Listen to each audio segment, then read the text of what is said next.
பெரியவா சரணம். பெரியவா வானொலியின் மாலை நிகழ்ச்சிகள் ஆரம்பமாகின்றன.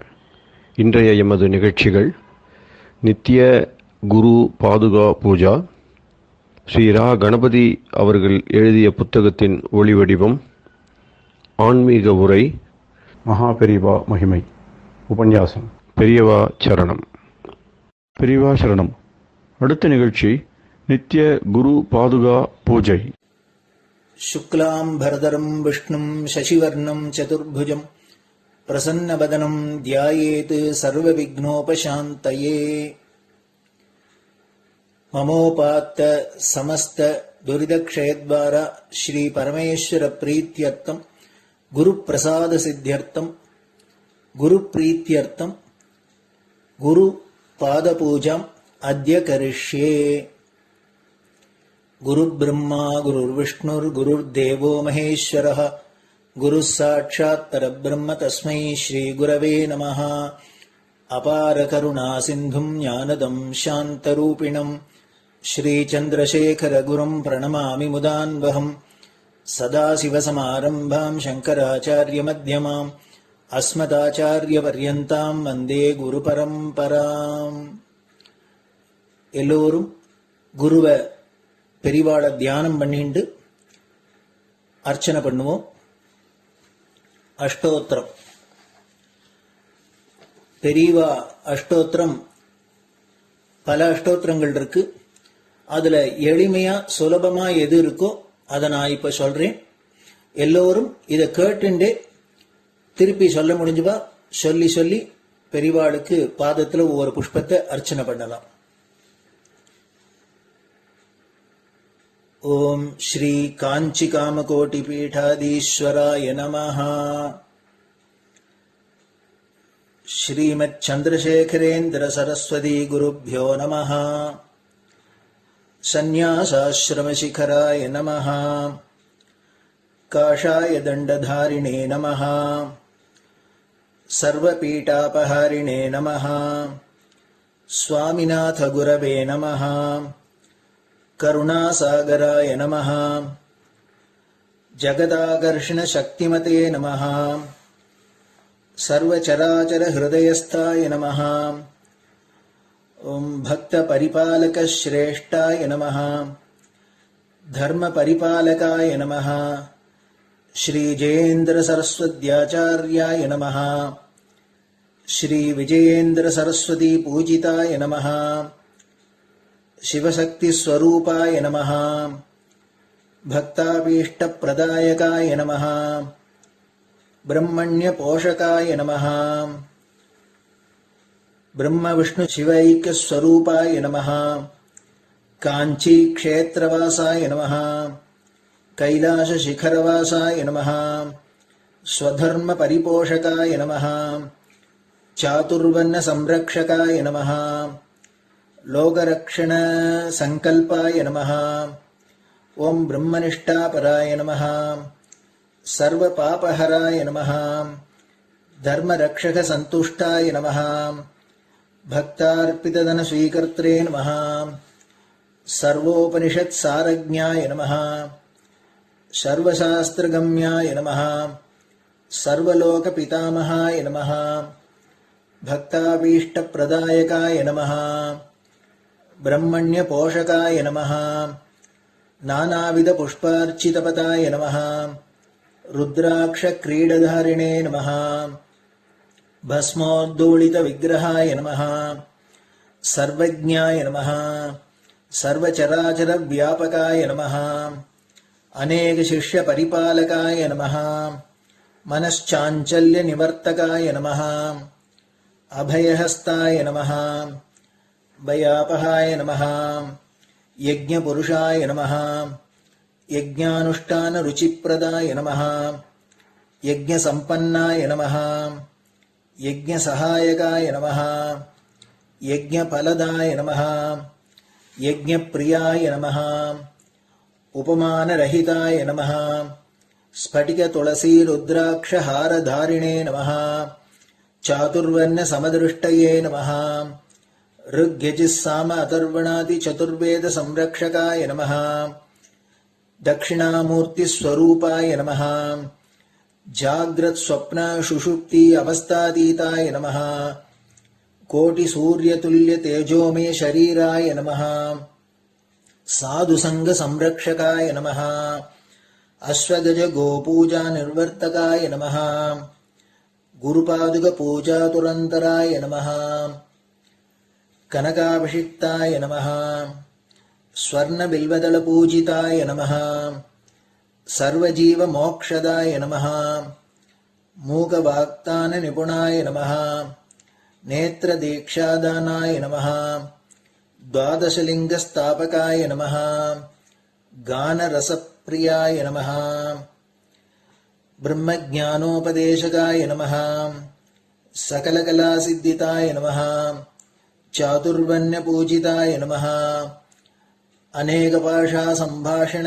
कोविताय नमः अष्टसिद्धिप्रदायकाय नमः ओम श्री शारदामठसुस्थिताय नमः नित्यान्नदानसुप्रीताय नमः प्रार्थनामात्रसुलभाय नमः पादयात्राप्रियाय नमः नानाविधमतपण्डिताय नमः श्रुतिस्मृतिपुराणज्ञाय नमः देवयक्षकिन्नरकिंपुरुषपूज्याय नमः श्रवणानन्दकरकीर्तये नमः दर्शनानन्दाय नमः अद्वैतानन्दभरिताय नमः अव्याजकरुणामूर्तये नमः शैव वैष्णवादिमान्याय नमः श्रीशङ्कराचार्याय नमः दण्डकमण्डलोहस्ताय नमः वीणामृदङ्गसकलवाद्यनाथस्वरूपाय नमः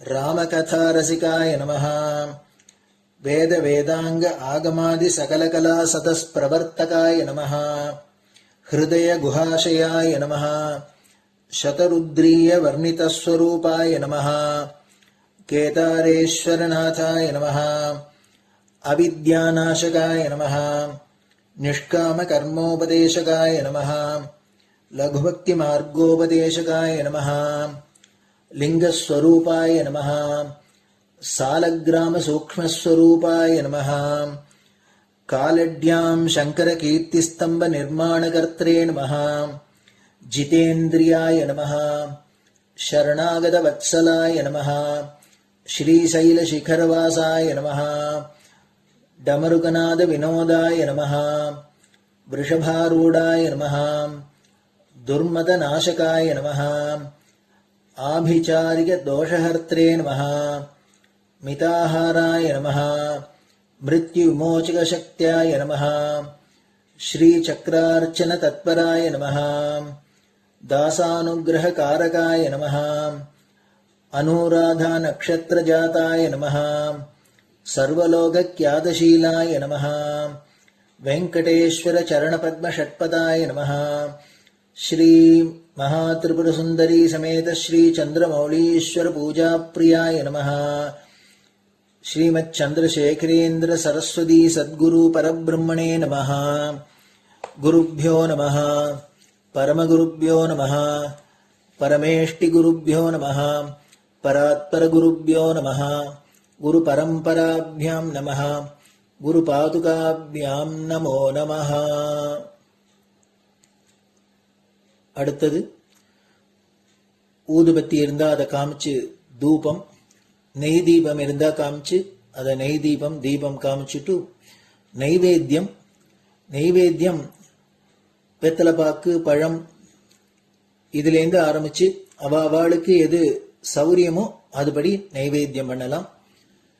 அதுக்கு அடுத்தது கற்பூர ஹாரத்தி பண்ணி எல்லோரும் பிரதட்சிண நமஸ்காரம் பண்ணி பெரியவாள்கிட்ட பிரார்த்தனை பண்ணிண்டு எல்லோரும் க்ஷேமமா இருக்கணும், லோகம் பரம மங்களமா சௌக்கியமா இருக்கணும், எல்லோரும் வியாதி வெக்க இல்லாத ஆயுராரோக்கிய ஐஸ்வர்யத்தோட சாந்தம் அமைதியோட ஞான வைராக்கியத்தோட எல்லோரும் நல்லவர்களாயிருந்து நன்மையை அடையணும்னு பிரார்த்தனை பண்ணி இந்த பூஜையை தினம் செய்யலாம். குரு பிரம்மா குருர் விஷ்ணுர் குருர் தேவோ மகேஸ்வரः குரு சாட்சாத் பரபிரம்ம தஸ்மை ஸ்ரீ குரவே நமஹ. அபார கருணா சிந்தும் ஞானதம் சாந்தரூபிணம் ஸ்ரீ சந்திரசேகர குரும் பிரணமாமி முதான்வகம். சதாசிவசமாரம்பாம் சங்கராச்சாரிய மத்யமாம் அஸ்மதாச்சாரிய பர்யந்தாம் வந்தே குரு பரம்பராம்.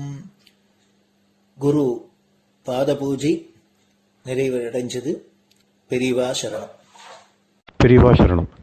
பெரியவா வானொலியில் நேயர்கள் அடுத்து கேட்க இருப்பது ஸ்ரீ ரா கணபதி அவர்கள் எழுதிய புத்தகத்தின் ஒளி வடிவம். அளிப்பவர் ஸ்ரீமதி உமா சங்கர் அவர்கள். தேனினும் இனிய சொல்லான் தீச்சுடர் மேனி கொண்டான் ஊனுயிர்க்குயிரதான ஒன்றினைக் கலந்து நின்றான் ஏனினிக் கவலை நெஞ்சே இன்றுனக் அருள் செய்தான் இஞ்ஞானவான் காமகோட்டி நாதனை நம்புவோமே. ஜெய ஜெய சங்கர ஹரஹர சங்கர. மகா பெரியவாளின் உபன்யாசங்களை ரா கணபதி அண்ணா தெய்வத்தின் குரல் என்ற பெயரில் 7 பாகங்களாக தொகுத்து நமக்கு அளித்ததின் முதல் பாகத்தின் அடுத்த பகுதி சரஸ்வதி. சரஸ்வதி பூஜையானது சரத்காலத்தில் வருகிறது. சரத்காலத்தில் நிகழ்வதால் தான் இந்த நவராத்திரிக்கே சாரத நவராத்திரி என்ற பெயர் ஏற்பட்டிருக்கிறது. சாரதா என்ற பெயர் சரஸ்வதி தேவிக்கும் ஏற்பட்டிருக்கிறது. சாரதா என்ற பெயருக்கு மந்திர சாஸ்திரத்தில் தத்துவார்த்தமாக வேறு பொருள்களும் சொல்லி இருக்கிறது. காஷ்மீரத்தில் பண்டிதர்கள் அதிகம். பண்டிட் என்றே ஒரு ஜாதியாக சொல்வார்கள். மோதிலால் நேரு, ஜவஹர்லால் நேரு எல்லாம் கூட இப்படிப்பட்ட பண்டிட்கள் தான். அங்கே இப்படி வித்வத் கோஷ்டி நிறைய இருந்ததற்கு காரணம் வாக்தேவியான வாக்கு தேவதையான சரஸ்வதி ஆராதனை காஷ்மீர மண்டலத்தில் மிக அதிகமாக இருந்ததுதான். அங்கே சாரதா பீட்டம் என்றே ஒன்று இருந்தது. பாரத தேசத்தின் மகா பண்டிதர்களும் அந்த சாரதா பீட்டத்தில் ஏறினாலே தங்கள் வித்வத்துக்கு பட்டாபிஷேகம் செய்தது போல் என்று கருதினார்கள். நம் தமிழ்நாட்டில் தொண்டை மண்டலத்தில் இருக்கிற காஞ்சி பகுதிக்கும் காஷ்மீர மண்டலம் என்று ஒரு பெயர் இருந்திருக்கிறது. வடக்கே கிருஷ்ணன் அவதரித்த மதுரை இருந்தால் தெற்கே மீனாட்சி அவதரித்த மதுரை இருக்கிறது. அங்கே ஒரு பாட்டலிபுத்திரம் இருப்பது போலேவே இங்கேயும் நடுநாட்டிலே ஒரு பாட்டலிபுத்திரம் உண்டு. அதுதான் திருப்பாதிரிப்புலியூர். வடக்கே காசி இருப்பது போல் இங்கும் திருநெல்வேலியில் தென்காசி இருக்கிறது. இம்மாதிரி காஞ்சி மண்டலமே தட்சிண காஷ்மீரம். இங்கே சரஸ்வதியின் அருள் விசேஷமாக சாநித்தியம் பெற்றிருக்கிறது என்பதை மூக்கரும் சாரஸ்வத புருஷகார சாம்ராஜ்யே என்கிறார். ஊமையாக இருந்த இந்த மூக்கருக்கு சாக்ஷாத் காமாட்சியே வாக்தேவியாக வந்து அனுகிரகித்த விசேஷத்தால் தான் அவர் மகாகவியானார். காமாட்சி ஆலயத்தில் 8 கைகளோடு கூடிய பரம சௌந்தர்யமான ஒரு சரஸ்வதி பிம்பத்துக்கு சந்நிதி இருக்கிறது. ஆதி ஆச்சாரியாள் காஞ்சிபுரத்தில் சகல கலைகளிலும் தம் ஞானத்தை காட்டி சர்வஜ பீட்டம் ஏறினார். இங்கே ஸ்தாபித்த காமகோட்டி பீட்ட மட்டத்துக்கு சாரதா மட்டம் என்ற பெயரிட்டார். இதெல்லாம் காஞ்சிபுரத்துக்கும் சரஸ்வதிக்கும் இருக்கப்பட்ட விசேஷமான சம்பந்தத்தை காட்டுகின்றன. ஆதியிலிருந்தே காஞ்சியில் கடிகாஸ்தானம் என்கிற வித்யாசாலைகள் நிறைய இருந்திருக்கின்றன. வடக்கே இருந்த நாலந்தா, தக்ஷசீலம் இவை போல் இந்த கடிகாஸ்தானங்களும் யூனிவர்சிட்டி போல பெரிதாக இருந்திருக்கின்றன. திருவல்லத்துக்கு அருகே உள்ள ஒரு கல்வெட்டில் கடிகை 7000 என்று காண்பதிலிருந்து 7000 வித்தியார்த்திகள் இங்கு கல்வி பயின்றதை தெரிந்து கொள்ளலாம். மைசூரில் ஷிமோகா ஜில்லாவில் ஷிகார்பூர் என்று ஓர் இருக்கிறது. அங்கே பிரணவேஸ்வர சுவாமி ஆலயத்தில் ஒரு மிக பழைய கல்வெட்டு இருக்கிறது. அதில் கிபி 4ஆம் நூற்றாண்டில் கர்நாடகத்தை ஆண்ட மயூரவர்மன் தன் குருவான வீரசர்மனுடன் பல்லவேந்திரபுரியான காஞ்சி கடிகையில் படிக்க வந்த விஷயம் பிரஸ்தாபிக்கப்பட்டிருக்கிறது. அரக்கோணத்துக்கருகே வேலூர் பாளையத்தில் உள்ள ஒரு சம்ஸ்கிருத கல்வெட்டு இன்று லோக பிரசித்தமாயிருக்கிற கைலாசநாதர் கோயிலை நரசிம்மவர்மா என்கிற ராஜசிம்ம பல்லவன் கட்டினான் என்று சொல்வதற்கு முன்பாக அவன் காஞ்சிபுரத்தில் இருந்த பழைய கடிகையை மீண்டும் நிறுவியதை முக்கிய விஷயமாக சொல்கிறது. அப்பர் சுவாமிகளும் கல்வியில் கரையில்லாத காஞ்சி என்கிறார். மூக்க பஞ்சசதியின் ஆர்யா சதக ஸ்லோகம் ஒன்று காமாட்சியை சரஸ்வதியாகவே பாவிக்கிறது. விமலபட்டி என்று அது ஆரம்பமாகிறது. அதாவது மாசுமருவே இல்லாத தூய வெள்ளைக்கலை உடுத்தி இருக்கிறாள் என்கிறார். காஷ்மீரம் முழுதுமே இப்படித்தான் வெண்பனி மலைகளால் மூடப்பட்டு சரஸ்வதிமயமாக இருக்கிறது. சரத்காலத்தின் விசேஷமும் இதுதான். சரச்சந்திரன் என்று கவிகள் விசேஷித்து சொல்கிற நிலவு இந்த காலத்தில்தான் மிகவும் தாவள்யமாக லோகம் முழுவதற்கும் தூய சந்திரிகையை ஆடை மாதிரி போர்த்துகிறது. இந்த சரத்காலத்தில்தான் ஆகாசத்துக்கு வெள்ளாடை போர்த்தினது போல் எங்கே பார்த்தாலும் வெண்முகில்கள் சஞ்சரிக்கின்றன.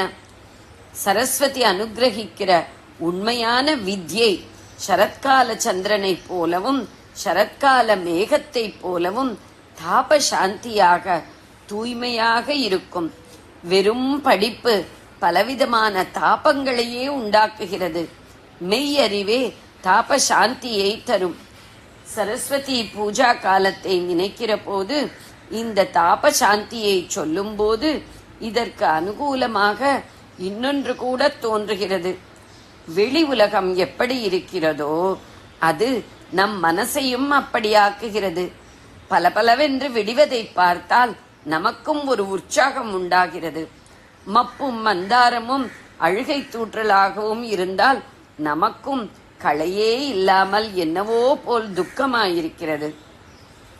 விடிவதற்கு முந்தின பிரம்ம முகூர்த்தத்திலும் சாயங்கால சந்தியிலும் வெளி உலகில் ஒரு சாந்தி பரவி இருப்பதால் அப்போது நமக்கும் மனசு அடங்கி தியானத்தில் உட்கார தோன்றுகிறது. வெளியுலகம் இப்படி தன்மயமாகும் போது உள்ளத்தையும் தன்மயமாக்க பிரயாசை செய்தால் சாதாரணமாக மற்ற சமயங்களில் இருப்பதை விட சுலபமாக மனசை நிறுத்தி உள்ளும் புறமும் ஒன்றாகி சாந்தத்தில் தோய்ந்து இருக்க அனுகூலமாயிருக்கிறது. தினம்தோறும் வைகரை சண்டிகையில் இப்படி இருப்பதைப் போல் ஒரு வருஷம் என்று எடுத்துக்கொண்டால் ஒரு குறிப்பிட்ட பட்சம் முழுவதுமே இப்படி மனோலயத்துக்கு வசதியாக இருக்கிற பருவம் எதுவென்றால் அது சரஸ்வதி பூஜையை ஒட்டிய காலம்தான். சீதோஷ்ணம் பரமசுகமாக ஹிதமாக வெயிலும் இல்லாமல் குளிரும் இல்லாமல் இருக்கிற காலம் இது. சாந்தமான சூரியன், தாவள்யமான சந்திரிகை, வெள்ளை வெளியேர் என்ற மேக கூட்டங்கள் எல்லாம் இருக்கிற காலம். இதிலே விசேஷம் என்னவென்றால் பாரத பூமி முழுவதற்கும் இதே மாதிரியான சீதோஷ்ண நிலை இந்த சரத்கால ஆரம்பத்தில் மட்டுமே இருப்பதுதான். மற்ற பருவங்களில் பாரத தேசத்தின் ஒரு கோடியில் இருக்கிற பகுதியின் சீதோஷ்ணத்துக்கும் இன்னொரு கோடியில் உள்ள பகுதியின் சீதோஷ்ணத்துக்கும் ஏற்றத்தாழ்வு இருக்கும். பங்குனி சித்திரை மாதங்களில் தமிழ் தேசத்தில் இருப்பதை விட தெலுங்கு தேசத்தில் ஓரளவுக்கு ஜாஸ்தி உஷ்ணம். மத்திய பிரதேசம், டில்லி இப்படி போனால் அங்கேயோ நம் ஊரை விட 10-12 டிகிரிக்கு மேல் உஷ்ணமாயிருக்கும். இதேபோல் நம் நாட்டில் மார்கழி மாதத்தில் குளிருகிறது என்றால் இந்த குளிர் ஒன்றுமே இல்லை என்கிற மாதிரி வடக்கே ஜலமே ஐஸாக போய்விடுகிறது. நம் சீமையில் ஓயாமல் மழை கொட்டுகிற ஐப்பசி கார்த்திகையில் வடக்கே மழை இல்லை. பக்கத்திலேயே கேரளாவில் வைகாசி ஆனியில் மழை கொட்டு கொட்டு என்று கொட்டுகிற போது நம் ஊரில் கோடை மழை என்று ஏதோ கொஞ்சம் பெய்தாலும் ஒரே வெயிலாக வறட்சியாகவே இருக்கிறது. இதே சமயத்தில் விந்திய பர்வதத்தை சுற்றி மத்திய பிரதேசத்திலும் மான்சூன் மழை கொட்டுகிறது. இப்படி ஒவ்வொரு பிராந்தியத்தில் ஒவ்வொரு தினசாக இருக்கிற சீதோஷ்ணம் சரத் ருத்துவின் ஆரம்பமான சரஸ்வதி பூஜா காலத்தில் தேசம் முழுவதற்கும் ஒரே மாதிரியாக 95 டிகிரிக்கு மேலே போய் புழுங்காமலும் 75 டிகிரிக்கு கீழே போய் குளிரில் நடுங்க வைக்காமலும் ரொம்பவும் ஹிதமாக சுக சீதோஷ்ணமாக இருக்கிறது.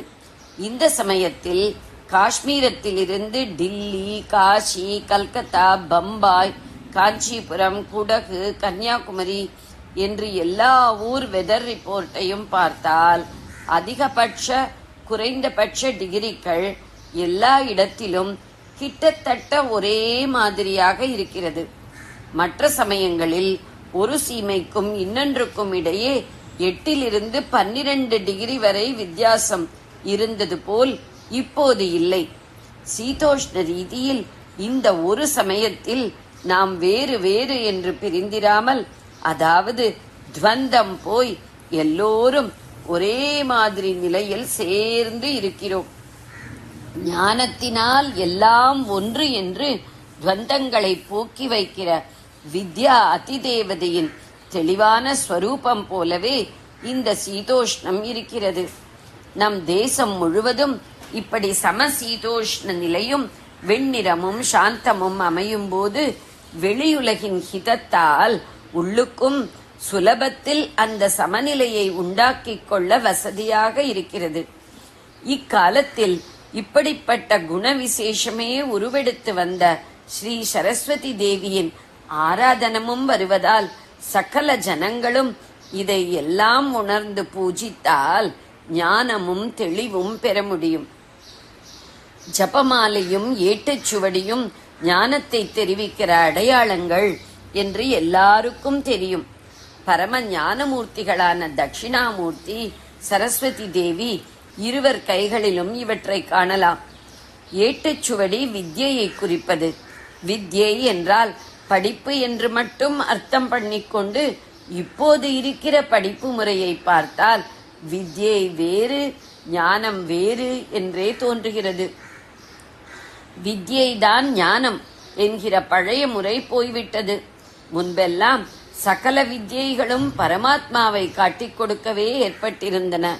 திருவள்ளுவரும் பரமேஸ்வரனை பாத பூஜை பண்ண வைக்காத ஒரு படிப்பினால் என்ன பயன் என்று கேட்கிறார். கற்றதனால் ஆய பயன் என் கொல், வால் அறிவன் நற்றாள் தொழாறு எனின். அகங்காரம் எல்லாம் அடிபட்டு போய் பரமாத்ம வஸ்துவுடன் சேருகிற ஞானத்தை தரவே சகல வித்யைகளும் ஆதியில் ஏற்பட்டிருந்தன. மற்ற அகங்காரங்கள் ஒரு பக்கம் இருக்க, நாம் வித்வான் என்பதாக படிப்பினாலேயே ஒரு பெரிய அகம்பாவம் வந்துவிடும். இதனால்தான் நம் பூர்வீகர்கள் வித்தையோடு வினயத்தையும் சேர்த்து சேர்த்து சொன்னார்கள். வித்யா வினய சம்பன்னே. இப்போது படிப்பு எல்லாம் லௌகீகத்துக்காகத்தான் என்று ஆகிவிட்டது.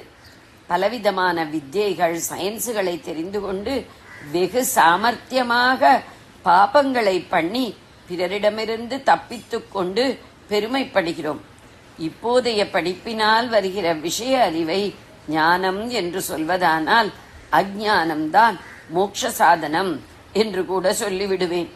ஞானம் ஒன்றே மோட்ச உபாயம் என்று சொல்ல வந்த அத்வைத்தத்துக்கு நான் பிரதிநிதி என்று பேர். ஆனால் இப்போது படித்தவர்களின் நாகரீக தேசங்களில் நடக்கிற அகாரியங்களை பார்க்கிற போது எதுவுமே தெரியாமல், எழுத்தறிவே இல்லாமல் பரம அஞ்ஞானிகளாக இருந்து கொண்டு பகவான் என்கிற ஒருத்தனை நம்பி பாவத்துக்கு பயந்து கள்ளங்கபடமில்லாமல் இருக்கிற ஆதிவாசிகளும் காட்டுக்குடிகளும் தான் ஈஸ்வர பிரசாதம் பெறுபவர்கள் என்றே தோன்றுகிறது. நாம் கூட அப்படி ஆகிவிட்டால் தேவலை போல் இருக்கிறது.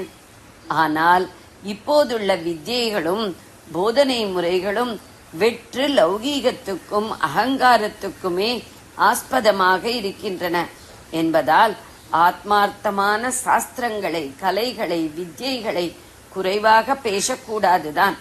இவையெல்லாம் அகங்காரத்தை கரைத்து லோகக்ஷேமத்தையும் ஆத்மக்ஷேமத்தையும் தரவே நம் தேசத்தில் ஏற்பட்டிருந்தன. இப்போதும் கூட புதிதாக விருத்தியாகி இருக்கிற வித்யைகள், டெக்னாலஜி ஆகியவற்றால் எத்தனையோ லோகக்ஷேமத்தை உண்டாக்கலாம், நல்லறிவை வளர்த்து கொள்ளலாம். எல்லா எலிமெண்ட்டுகளுக்கும் மூலமான எனர்ஜி ஒன்றேதான் என்று கண்டுபிடித்து விட்ட அட்டாமிக் சயின்ஸிலேயே நன்றாக ஊறினால் அதுவே கூட ஆத்மீக அத்வைத்தத்துக்கு கொண்டு போய் விட்டுவிடும்.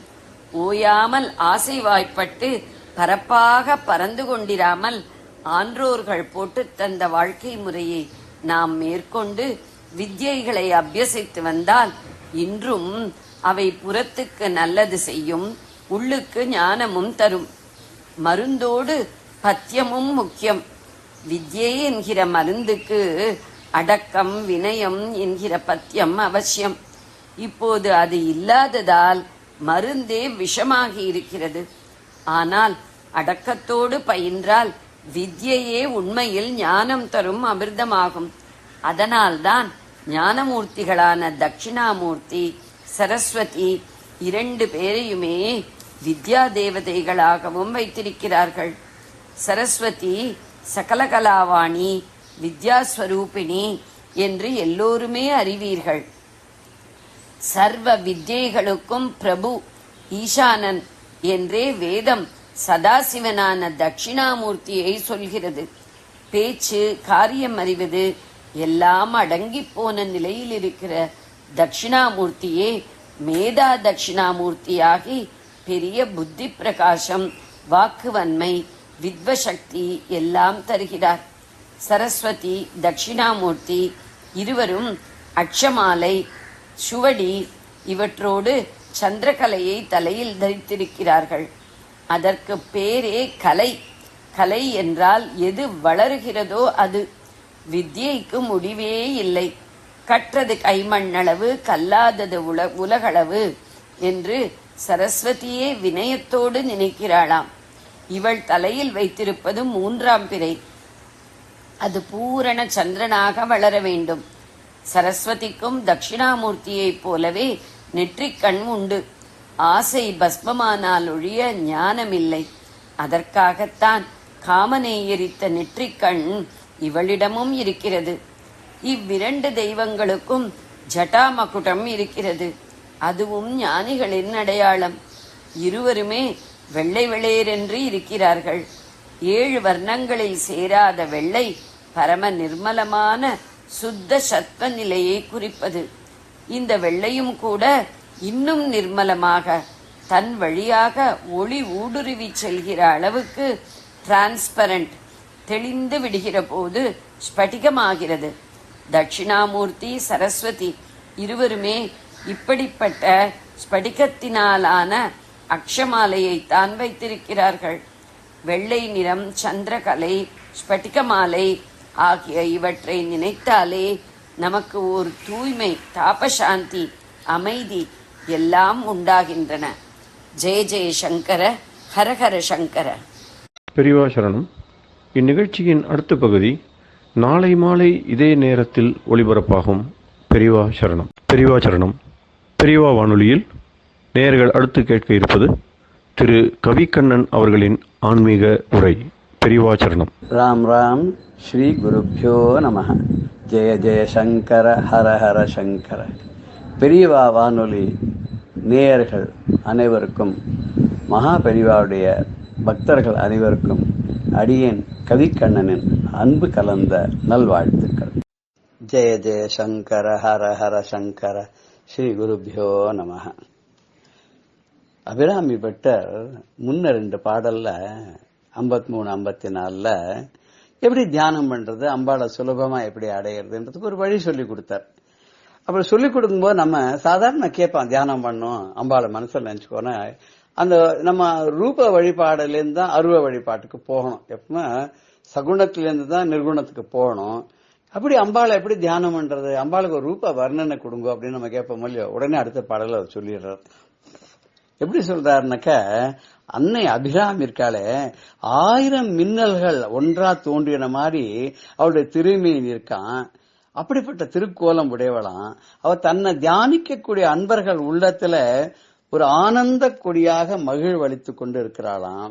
அவ அறிவதற்கு அரிய நுட்பமாக இருக்கக்கூடிய வேதத்துக்கு முதலான பிரணவமாகும், நடுவில் எங்கும் பரவி இருக்கக்கூடிய சாக்கைகளாகும், கிளைகளாகும், கடைசியில அதுக்கு உபநிஷதங்களாக அம்பாள் இருந்து எப்போ முதல் பொருளாக அபிராமியை நம்ம தியானிக்கிறதுக்கு மனசுல எப்படி ஒரு வழியை சொல்லி கொடுத்து நம்மள என்ன சொல்றாருனாக்க, இப்படி ஒரு ரூபம், அவதான் வேதம், அவதான் பிரணவ ஆரம்பமாவும் இருக்கா, சாக்கைகளாகவும் இருக்கா, உபநிஷதங்களாகவும் இருக்கா, வேதமே அவளாக இருக்கக்கூடியவள்.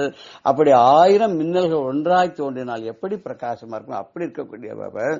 அவளை இந்த உள்ளத்துல ஒரு கொடி போல வைத்து நாம தியானம் பண்ணணும் அப்படின்னு சொல்லிட்டு என்ன சொல்றாருன்னு, நான் உங்களுக்காக தான் சொல்றேன், நீ தியானம் பண்ணினாலும் பண்ணாட்டாலும் அவளுக்கு ஒன்னும் இல்லை, அவளுக்கு ஆக வேண்டியது ஒண்ணும் இல்லை.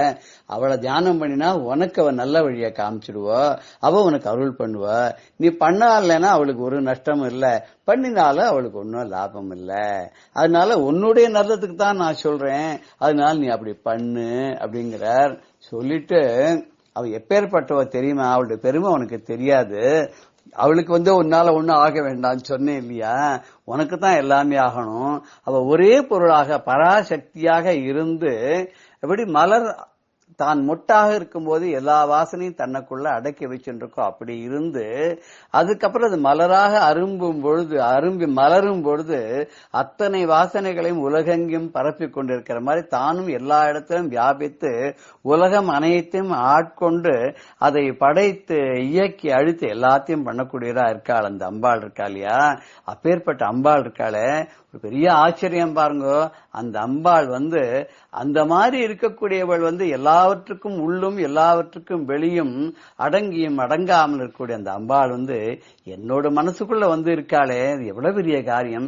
என் மனதில் பதிந்து எனக்கு அருள் பண்ணுகிறாளே, இப்பேற்பட்ட அருளை அவள் பண்ணுகிறாருங்கிறது யாருக்கு தெரியும் தெரியுமா? 2 பேருக்கு தான் தெரியும். யார் 2 பேர்னா, அவருடைய ஹஸ்பண்டா இருக்கக்கூடிய மணாளனாக இருக்கக்கூடிய பரமேஸ்வரனுக்கும் அவளுடன் அவளுடைய உற்ற சகோதரனாக இருக்கக்கூடிய பெருமாளுக்கும் தான், பெருமாளுக்கும் தான் தெரியும், யாருக்கும் தெரியாது. அன்று ஆளிலையில் துயின்றானே அந்த 6ஆவமுதன், அந்த பெருமாளுக்கும் அங்கே தில்லையிலே நடமாடுறானே அந்த பெம்மானுக்கும் தான் தெரியும். பெம்மானுக்கும் மட்டும்தான் இந்த ரகசியம் தெரியும் அப்படின்னு இந்த 2 பாடலை சொல்ல போறார். இப்ப நம்ம அந்த 2 பாடலையும் பார்த்து அதில் இருக்கக்கூடிய லலிதா சஹஸ்ரநாம நாமாவளியும் நம்ம இப்ப பார்க்க இருக்கோம்.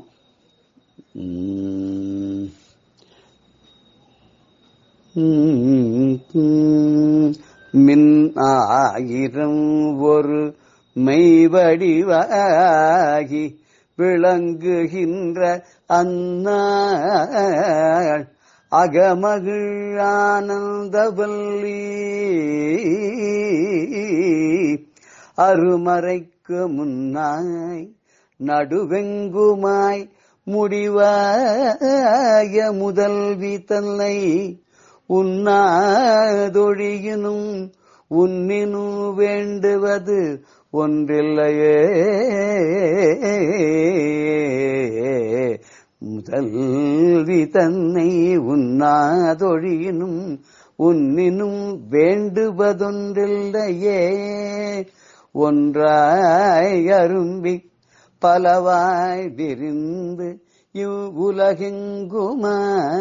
நின்றாள் அனைத்தையும் நீங்கி நிற்பாள் எந்தல் நெஞ்சினுள்ளே பொன்றாது நின்று புரிகின்றவா இப்பொருள் அறிவார் அன்று ஆலிலையில் துயின்ற பெம்மானும் என் ஐயனுமே. 1000 மின்னல்கள் ஒன்றாக தோன்றினது போல ஒளியாக விளங்கக்கூடிய அந்த அம்மை ஆனந்த வல்லியா என்னுடைய மனதில் தங்கியிருக்காளே அவள் அரிய 4 மறைகளுக்கும் முதலாவதான பிரணவமாகும், நடுவான கிளைகளாகும், முடிவான உபனிஷதங்களாக இருக்கக்கூடிய அந்த அவள் எப்பேற்பட்டவள்னா அவளை நாம துதித்தோமானா நமக்கு நல்லது கிடைக்கும்.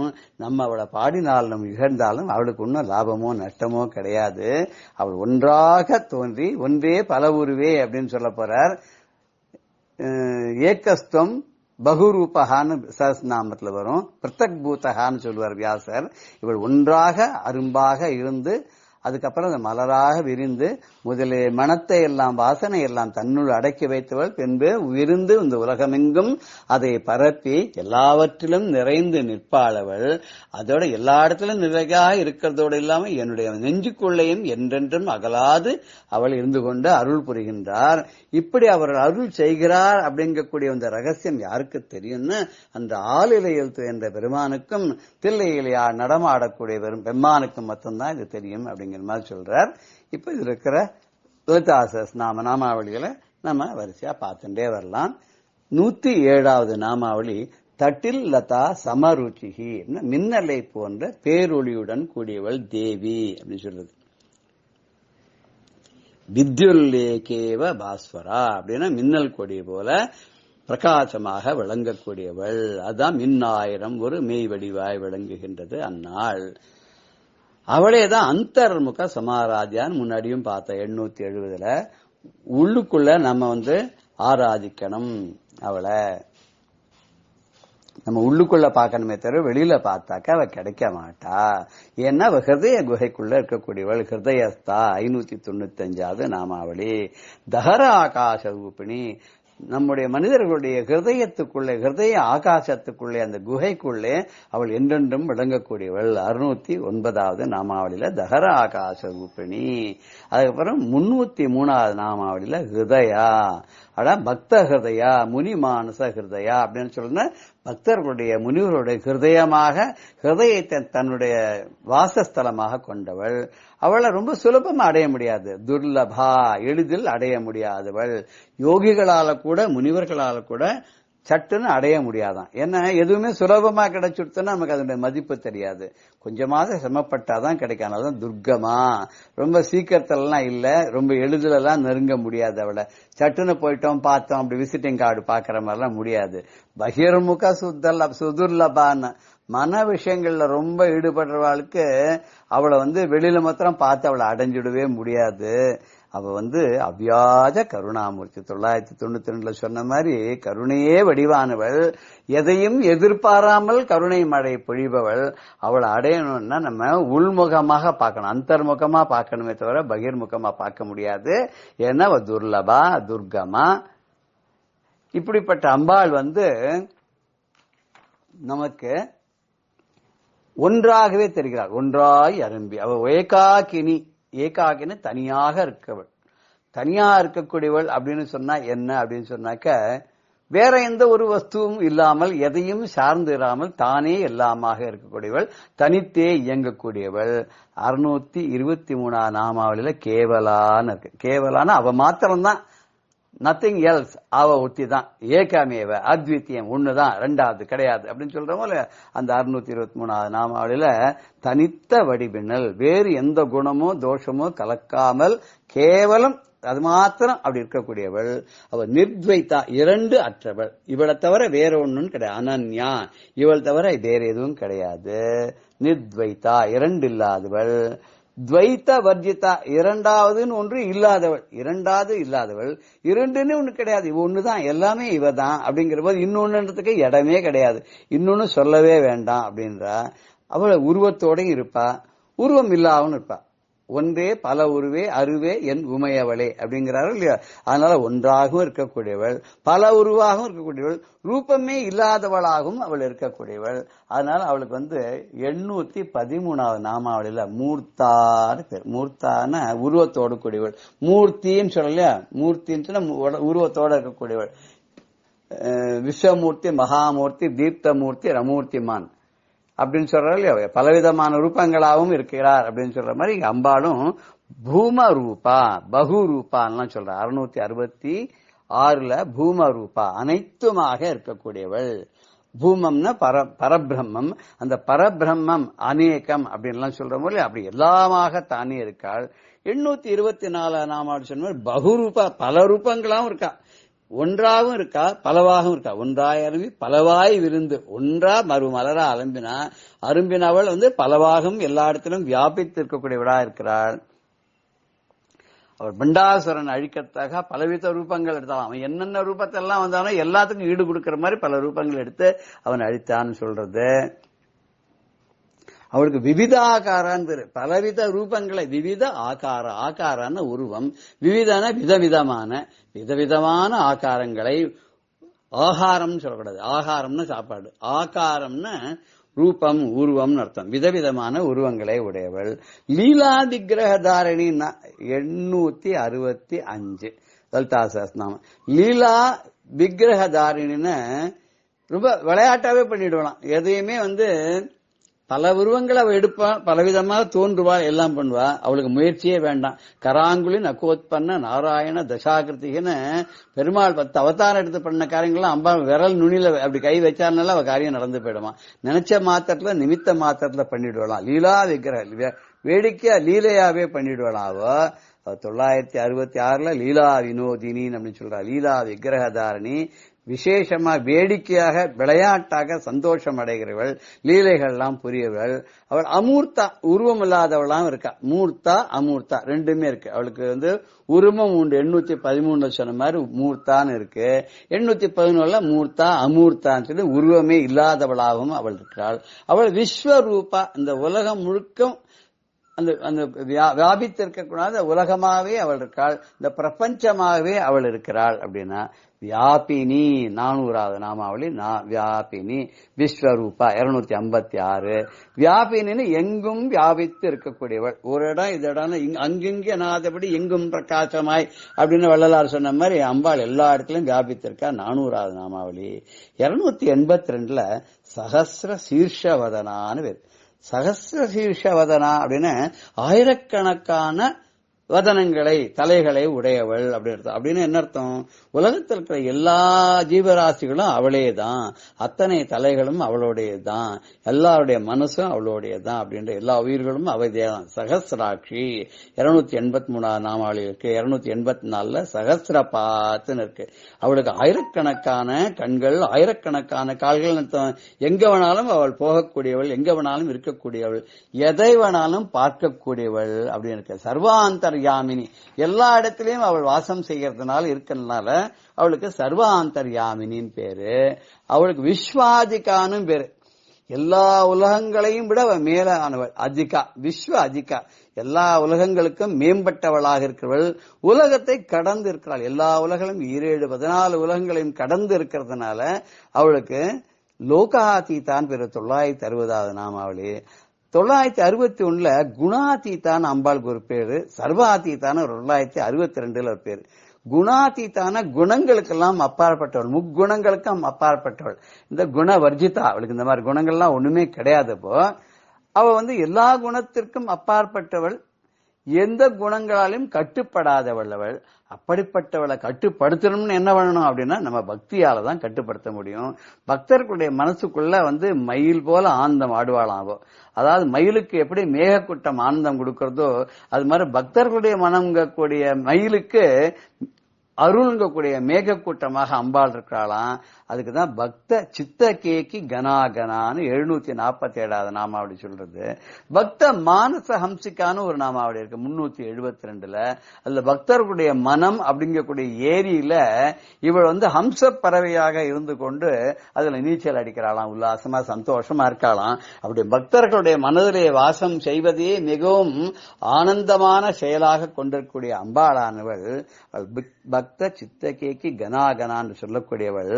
அவர் சர்வாந்தர்கதா, எல்லா இடத்திலும் இருக்கக்கூடியவள், குணங்களுக்கெல்லாம் மேலானவள், விஸ்வாதிகாவள், லோக்கத்தை எல்லாம் கடந்து இருக்கக்கூடிய அந்த அம்பாள். அவள் லீலையாக வேடிக்கையாக எல்லாவற்றையும் செய்து அதனால் சந்தோஷம் அடையக்கூடிய அந்த அம்பாள். அவளுக்கு ரூபமும் உண்டு, ரூபமும் இல்லை. அவள் சர்வ வியாபினி, எல்லா இடத்திலும் வியாபித்திருக்கக்கூடியவள். அவளுடைய கண்களானது ஆயிரக்கணக்கானவை. அவள் எப்பவுமே சர்வாந்தர்யாமியாக எல்லாருடைய உள்ளத்திலும் வியாபித்திருக்கக்கூடிய அந்த அம்பாள், நாமளும் நம்முடைய மனதுக்குள்ளே அவளை தியானம் செய்து என்றென்றும் அவளுடைய திருவடிகளை பற்றி கொண்டு தாயே நீயே என்றென்றும் எமக்கு கதி என்று அவளை சரணடைந்தோமானால் நமக்கும் எந்த விதமான கவலைகளோ தொல்லைகளோ கஷ்டங்களோ இடர்களோ இல்லாத அன்னையவள் நம்மளை காப்பாற்றுவாள் என்று சொல்லி இந்த பகுதியை நிறைவு செய்கிறோம். ஜெய ஜெய சங்கர ஹர ஹர சங்கர. ஸ்ரீ குருப்யோ நமஹ. பெரியவா சரணம்.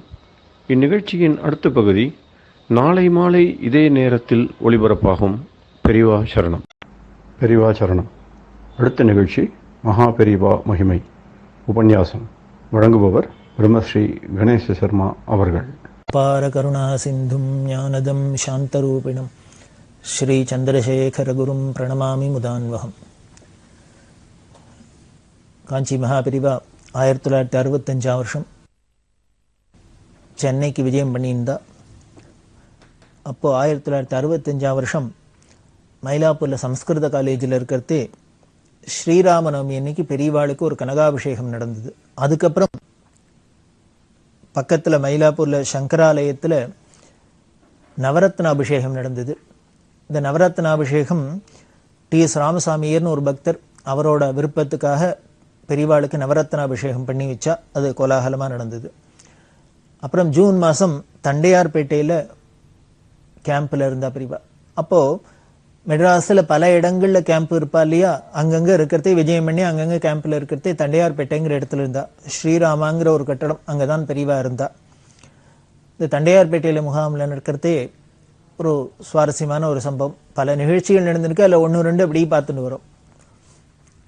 பரணிமணி அப்படின்னு ஒரு பக்தர் சாலிகிராமத்தில் இருக்கார்.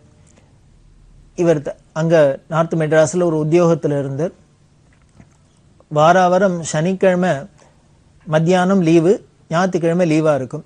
இவர் என்ன பண்ணுவார், பெரியவா தண்டையார்பேட்டையில் இருந்ததுனால சனிக்கிழமை அன்னைக்கு அரை நாள் ஆஃபீஸ் முடிஞ்சோன்னு நேராக பெரியவா கேம்புக்கு வந்துடுவார். அன்னைக்கு முழுக்கலும் இருப்பார். மறுநாளைக்கு ஞாயிற்றுக்கிழமை இருந்துட்டும் அப்புறம் திங்கக்கிழமை ஆஃபீஸ் போவார். இப்படி வாரம் தரிசனம் பண்ணுற வழக்கம். ஒரு சனிக்கிழமை அன்னைக்கு மத்தியானம் இவர் பெரியவா கேம்பில் இருக்கார். அப்போது ஒரு வயசான பாட்டியம்மா, ஒரு சின்ன பொண்ணு பேத்தி இருக்கும், அந்த பேத்தியை அழிச்சுன்னு பெரியவாள்கிட்ட வரா தரிசனத்துக்கு. வாசலில் இந்த பரணிமணி இருந்தோன்னு அந்த அம்மா கிட்ட தன்னோட கதையை சொன்னான். இது என்னோட பேத்தி, இவளுக்கு கல்யாண வயசு வந்துடுத்து, கல்யாணம் பண்ணணும். ஆனால் என்கிட்ட காசு பணம்லாம் இல்லை. இவளோட அப்பா இப்போ பொறுப்பு இல்லாத எங்கே இருக்கா எது இருக்கான்னு தெரியல. நான் தான் இந்த பொண்ணை கல்யாணம் பண்ணி கருத்தேற்றணும். நானும் வயசான கிழவி பொம்னாட்டி என்ன பண்ணுவேன்னு தெரியல. யாரோ எல்லாரும் சொன்னால் பெரியவா கல்யாணம் புடவை திருமங்கல்யம் இதெல்லாம் கொடுத்து உபகாரம் பண்ணுவான்னு சொன்னால், அதனால வந்திருக்கேன். பெரியவாளை பார்க்க முடியுமா, எனக்கு உபகாரம் பண்ணுவாளா அப்படின்லாம் இந்த பரணிமணிகிட்ட கேட்டான். இந்த பரணிமணி பார்த்த இந்த வயசான அம்மா வந்திருக்கா, பாவமாக இருக்குது. அதனால் என்ன பண்ணார், உள்ளுக்குள்ளே போங்கோ, பெரியவா நிச்சயம் சொன்னீங்கன்னா கொடுப்பா அப்படின்னு சொல்லி உள்ளே அனுப்பிச்சார். அப்போ பெரியவா ஏகாந்தமாக உட்காந்துருக்கா. இந்த அம்மா போய் இந்த கழுவி கொண்டு வந்த ஒரு பழத்தையும் வச்சு நமஸ்காரம் பண்ணி விஷயத்தை சொன்னான். இந்த பொண்ணுக்கு கல்யாணம் ஆகணும், பெரியவா அனுகிரகம்னு ஏதான உபகாரம் பண்ணணும் அப்படின்னு. புடவை திருமங்கல்யம் கொடுப்பான்லாம் சொல்கிறேன், எனக்கு கொடுக்கணும் அனுகிரகம் பண்ணணும் அப்படின்னு. பெரியவா என்ன பண்ணால் பக்கத்தில் இருந்தவர்கிட்ட ஏதோ சொன்னால் எடுத்துன்னு வா அப்படின்னு. அவர் உடனே ஒரு மட்டை தேங்காய் எடுத்துன்னு வந்தார். ஒரு சின்னதாக பவுன் காசு அதையும் கொண்டு வந்தார். கொண்டு வந்து பெரியவாள்கிட்ட வச்சோன்னா பெரியவா அந்த மட்டை தேங்காய் மேலே அந்த காசை வச்சா. இத்தனை அம்பாள் குங்குமத்தை பிரசாதத்தை அள்ளி போட்டு அவளை எடுத்துக்க சொன்னான். இந்தா இதை வச்சுக்கோ, கல்யாணம் எல்லாம் பேஷா நன்னா நடக்கும், போயிட்டு வா அப்படின்னு கொடுத்தா. இது இந்த வயசான அம்மாவுக்கு பாட்டிக்கு ஏமாத்தமாக இருந்தது. பெரியவா ஏதோ புடவை திருமங்கல்யம் கொடுப்பா, இன்னும் காசு பணம் கூட ஒத்தாசை பண்ணி கல்யாணம்லாம் பண்ணி வைப்பான்லாம் சொல்கிறா. நாம் இப்படி இந்த குழந்தைக்கு கல்யாணம் பண்ணி வைக்கணும், அப்பாவும் பொறுப்பு இல்லாத எங்கே இருக்கான்னு தெரியல, நம்ம வயசான கழுவி பண்ணணும் அப்படின்னு உதவி கேட்குறதே பெரியவா இத்தினூண்டுக்கு ஒரு பவுன் காசை கொடுக்குறாளே, இதை வச்சுன்னு என்ன ஒரு திருமங்கல்யம் பண்ண முடியுமா, எதுக்கு போரும் இது அப்படின்னு அந்த அம்மாவுக்கு ஒரு ஏமாத்தமாக இருந்தது. ஏன் திருமங்கல்யம் கொடுக்கல, ஏன் கூறப்படவையெல்லாம் கொடுக்கல அப்படின்னு அந்த அம்மாவுக்கு ஒரு வருத்தம். இந்த வருத்தத்தில் கோபம் வேற. என்ன பண்ணுறதுன்னு தெரியல. பெரியவாள்கிட்ட என்ன பண்ண முடியும், கேட்கவும் முடியல. இந்த வந்துட்டா. வெளியில் வந்தோன்னு இந்த பரணிமணி கேட்டார், பாட்டி பெரியவாள்கிட்ட சொன்னாளா, கிடைச்சிதா, கொடுத்தாளா அப்படின்னு. உடனே அந்த அம்மா உடனே இந்த பரணிமணிகிட்ட கோபத்தை காமிச்சா. ஆமாம் நான் கொடுத்தா பாரு இத்தினூண்டு ஒரு கிள்ளி தெளிச்சிருக்கா ஒரு பவுன் காசை, இதில் என்ன திருமங்கல்யம் பண்ண முடியுமா, எதுக்கு போகிறது, இப்படி கொடுத்துருக்கார். எல்லாரும் ஆஹா ஊன்னு சொல்கிறா, அத்தை பண்ணுவான்னு நான் வந்து கேட்டேன் பாரு, இப்படி தான் கொடுக்குறாரு அப்படின்னு சொன்னோம். இதை குறை சொன்னோன்னு பரணிமணி சொன்னா, அப்படிலாம் சொல்லாதீங்க, பெரியவா கொடுத்துருக்காருன்னா காரணமாக தான் இருக்கும், பெரிய அனுகிரகம், அவள் சொல்லியிருக்காளிலேயே நன்னா நடக்கணும், அதனால் நீங்கள் போங்க, ஆற்றுக்கு போங்க, கவலைப்படாத போங்க, நன்னா பேத்தி கல்யாணம் நடக்கும் அப்படின்னா அந்த அம்மாவுக்கு இன்னும் கோவம் வந்துடுத்தோம். சரிதான் போட, எல்லாரும் என்னமோ சொல்கிறேன், கதை சொல்கிறேன், நான் கவலைப்பட்டுருக்கேன் எப்படி கருத்தை ஏற்றுறதுன்னு, இதை வச்சு நான் என்ன பண்ணுறதுன்னு கவலைப்பட்டுருக்கேன், நீ வேற என்னமோ பெரிய ஆசீர்வாதம் பண்ணுற அப்படின்ட்டு அந்த அம்மா கோச்சின்னு போயிட்டா. இது ஒரு சனிக்கிழமை நடந்தது. இந்த பரணிமணி வாரம் சனிக்கிழமை வருவார் இல்லையா, அதேமாரி அடுத்த சனிக்கிழமை இவர் வரார். இவர் வந்து நின்றுருக்கார். அந்த சமயத்தில் என்ன பண்ணால் அதே பாட்டி அந்த பொண்ணும் இன்னும் 4 ஆம்பளைகளோட புருஷாலோட உள்ளுக்குள்ளே அவசரமாக வரா. இதை பார்த்தோன்னே பரணிமணிக்கு ஒரு மாதிரி பயம் வந்துடுத்து. போன தரமே இந்த அம்மா கோச்சின்னு போனா, இந்த தரம் பெரியவா கொடுக்கலன்னு ஏதோ ஆளவில் அழிச்சுன்னு வந்து கேட்க போகிறாளா என்னன்னு தெரியல, நம்மள்ட்டையும் கோச்சின்னு போயிருக்கா, இப்போ நம்ம கண்ணில் பட வேண்டாம், என்ன நடக்கிறதுன்னு பார்க்கலாம் அப்படின்ட்டு இவர் அந்த நகர்ந்து விட்டார். அந்த அம்மா நேராக எங்கே இருக்கா பெரியவா அப்படின்னு உடனே அவசரம் பறக்க வந்தா. இப்போ நிறையா பழங்கள்லாம் கொண்டு வந்திருக்கா. பெரியவா அதே மாதிரியே உள்ளே உட்காந்துருந்தா. இந்த தட்டு பழத்தெல்லாம் அங்கே கொண்டு வச்சுட்டு அந்த அம்மா கண்ணால் தாரையாக தண்ணி விட்டுன்னு பெரியவாள்கிட்ட சொல்கிறா. பெரியவா அனுகிரகத்தை என்னென்னு சொல்கிறது, பேர்பட்ட கருணாமூர்த்தி, பெரியவா கருணாமூர்த்தி, பரம கருணாமூர்த்தி, பெரியவா அனுகிரகத்தில் என் பேத்தி கல்யாணம் பிரமாதமாக நடக்கிறதுக்கு ஏற்பாடு ஆகிடுத்து அப்படி எல்லாம் சொல்லிட்டு அந்த அம்மா சொல்கிறா. பக்கத்தில் வந்திருக்காள், ஒருத்தர் காமிச்சா, இவன் என்னோட தூரத்து உறவுகாரம், இவனை பார்த்தே ரொம்ப நாளாச்சு, இவன் சிங்கப்பூரில் போய் ரொம்ப நாளாக இருக்கான், இப்போ வந்திருக்கான், ஊர்லேருந்து வந்தான், அவன் பேரனுக்கு பொன் பார்த்துருந்தான், வரன் பார்த்துருந்தான், என்னோட பேத்தி இருக்கான்னு தெரிஞ்சோடனே உடனே வந்து என்கிட்ட கேட்குறான், என் பேத்தியை அவன் பேரனுக்கு கல்யாணம் பண்ணிக்கிறேன்னு. ஆனால் நான் சொன்னேன், என்கிட்ட காசு பணம்லாம் இல்லைப்பா, ஒன்றும் பண்ணித்தர முடியாதுன்னு சொன்னேன். அவன் நீ அதெல்லாம் ஒன்றை பற்றி எதை பற்றியும் கவலைப்படாத, நானே எல்லாம் நகநட்டுலேருந்து சர்வம் பண்ணி கல்யாண செலவு பண்ணி உன் பேத்தியை கல்யாணம் பண்ணிட்டு போகிறேன், நீ கட்டின புடவையோடு உன் பேத்தியை அனுப்பு அப்படின்னு சொல்கிறான். அவன் இதுக்கு மேலே உனக்கு ஏதானு வேணும்னா உனக்கும் உபகாரம் பண்ணிட்டு போகிறேன், கொடுத்துட்டு போகிறேன்னு சொல்கிறான். இப்படி ஒரு அதிசயம் நடக்கும்னு நான் எதிரே பார்க்கல. எங்கேயோ ரொம்ப நாளுக்கு தூரத்து உறவு, ரொம்ப நாள் பார்த்தே வருஷக்கணக்காச்சு, அவன் திடுதுப்புன்னு வந்து என் குழந்தையும் கல்யாணம் பண்ணிட்டு என் பேத்தியும் கல்யாணம் பண்ணி எனக்கும் உபகாரம் பண்ணிட்டு போகிறேங்கிறான். எனக்கு ஆச்சரியமாக இருக்குது, எப்படி நடந்ததுன்னு தெரியல. போன வாரம் தான் பெரியவாள்கிட்ட வந்து கேட்டேன், பெரியவா பூர்ண பலத்தையும் கொடுத்து ஒரு பவுன் காசையும் கொடுத்து குங்குமத்தையும் கொடுத்து அனுகிரகம் பண்ணி வாயார சொன்னால் நன்னா நடக்கும், க்ஷேமமாக இருக்கும், போயிட்டு வான்னு சொன்னால் எனக்கு அப்போ வருத்தமாக இருந்தது, இத்தனோண்டு கொடுக்குறாளே அப்படின்னு, இதை வச்சுன்னு எப்படி கல்யாணத்தை நடத்துறதுன்னு கவலைப்பட்டேன். ஆனால் அப்புறம் தான் தெரியுது, இங்கே பெரியவாளை வந்து தரிசனம் பண்ணிட்டு போனதுக்கப்புறம் மறுநாள் வந்து இது மாதிரி சொல்கிறான். இப்படி ஒரு அதிசயம் நடக்கும்னு நான் எதிரிட்டு பார்க்கல. இந்த குழந்தை பெரியவா அனுகிரகத்தில் ரொம்ப நன்னா மோகமாக இருக்கணும், பெரியவா திருப்பி அனுகிரகம் பண்ணணும், இது பெரியவாளால் தான் நடக்கிறது, பெரியவா அனுகிரகம், அதனால தான் திருப்பி வந்து தரிசனம் பண்ணி சொல்லிட்டு போகணும்னு வந்தேன் அப்படின்னு கண்ணால் தாரையாக தண்ணி விட்டுன்னு பெரியவாள்கிட்ட சொல்லி பிரார்த்தனை பண்ணிட்டு நமஸ்காரம் பண்ணினா. இதை தள்ளி இருந்து பார்த்த பரணிமணிக்கு ஆச்சரியமாக இருந்தது. நல்ல வேளை இப்படி ஒரு அதிசயம் நடக்கிறது அப்படின்னு.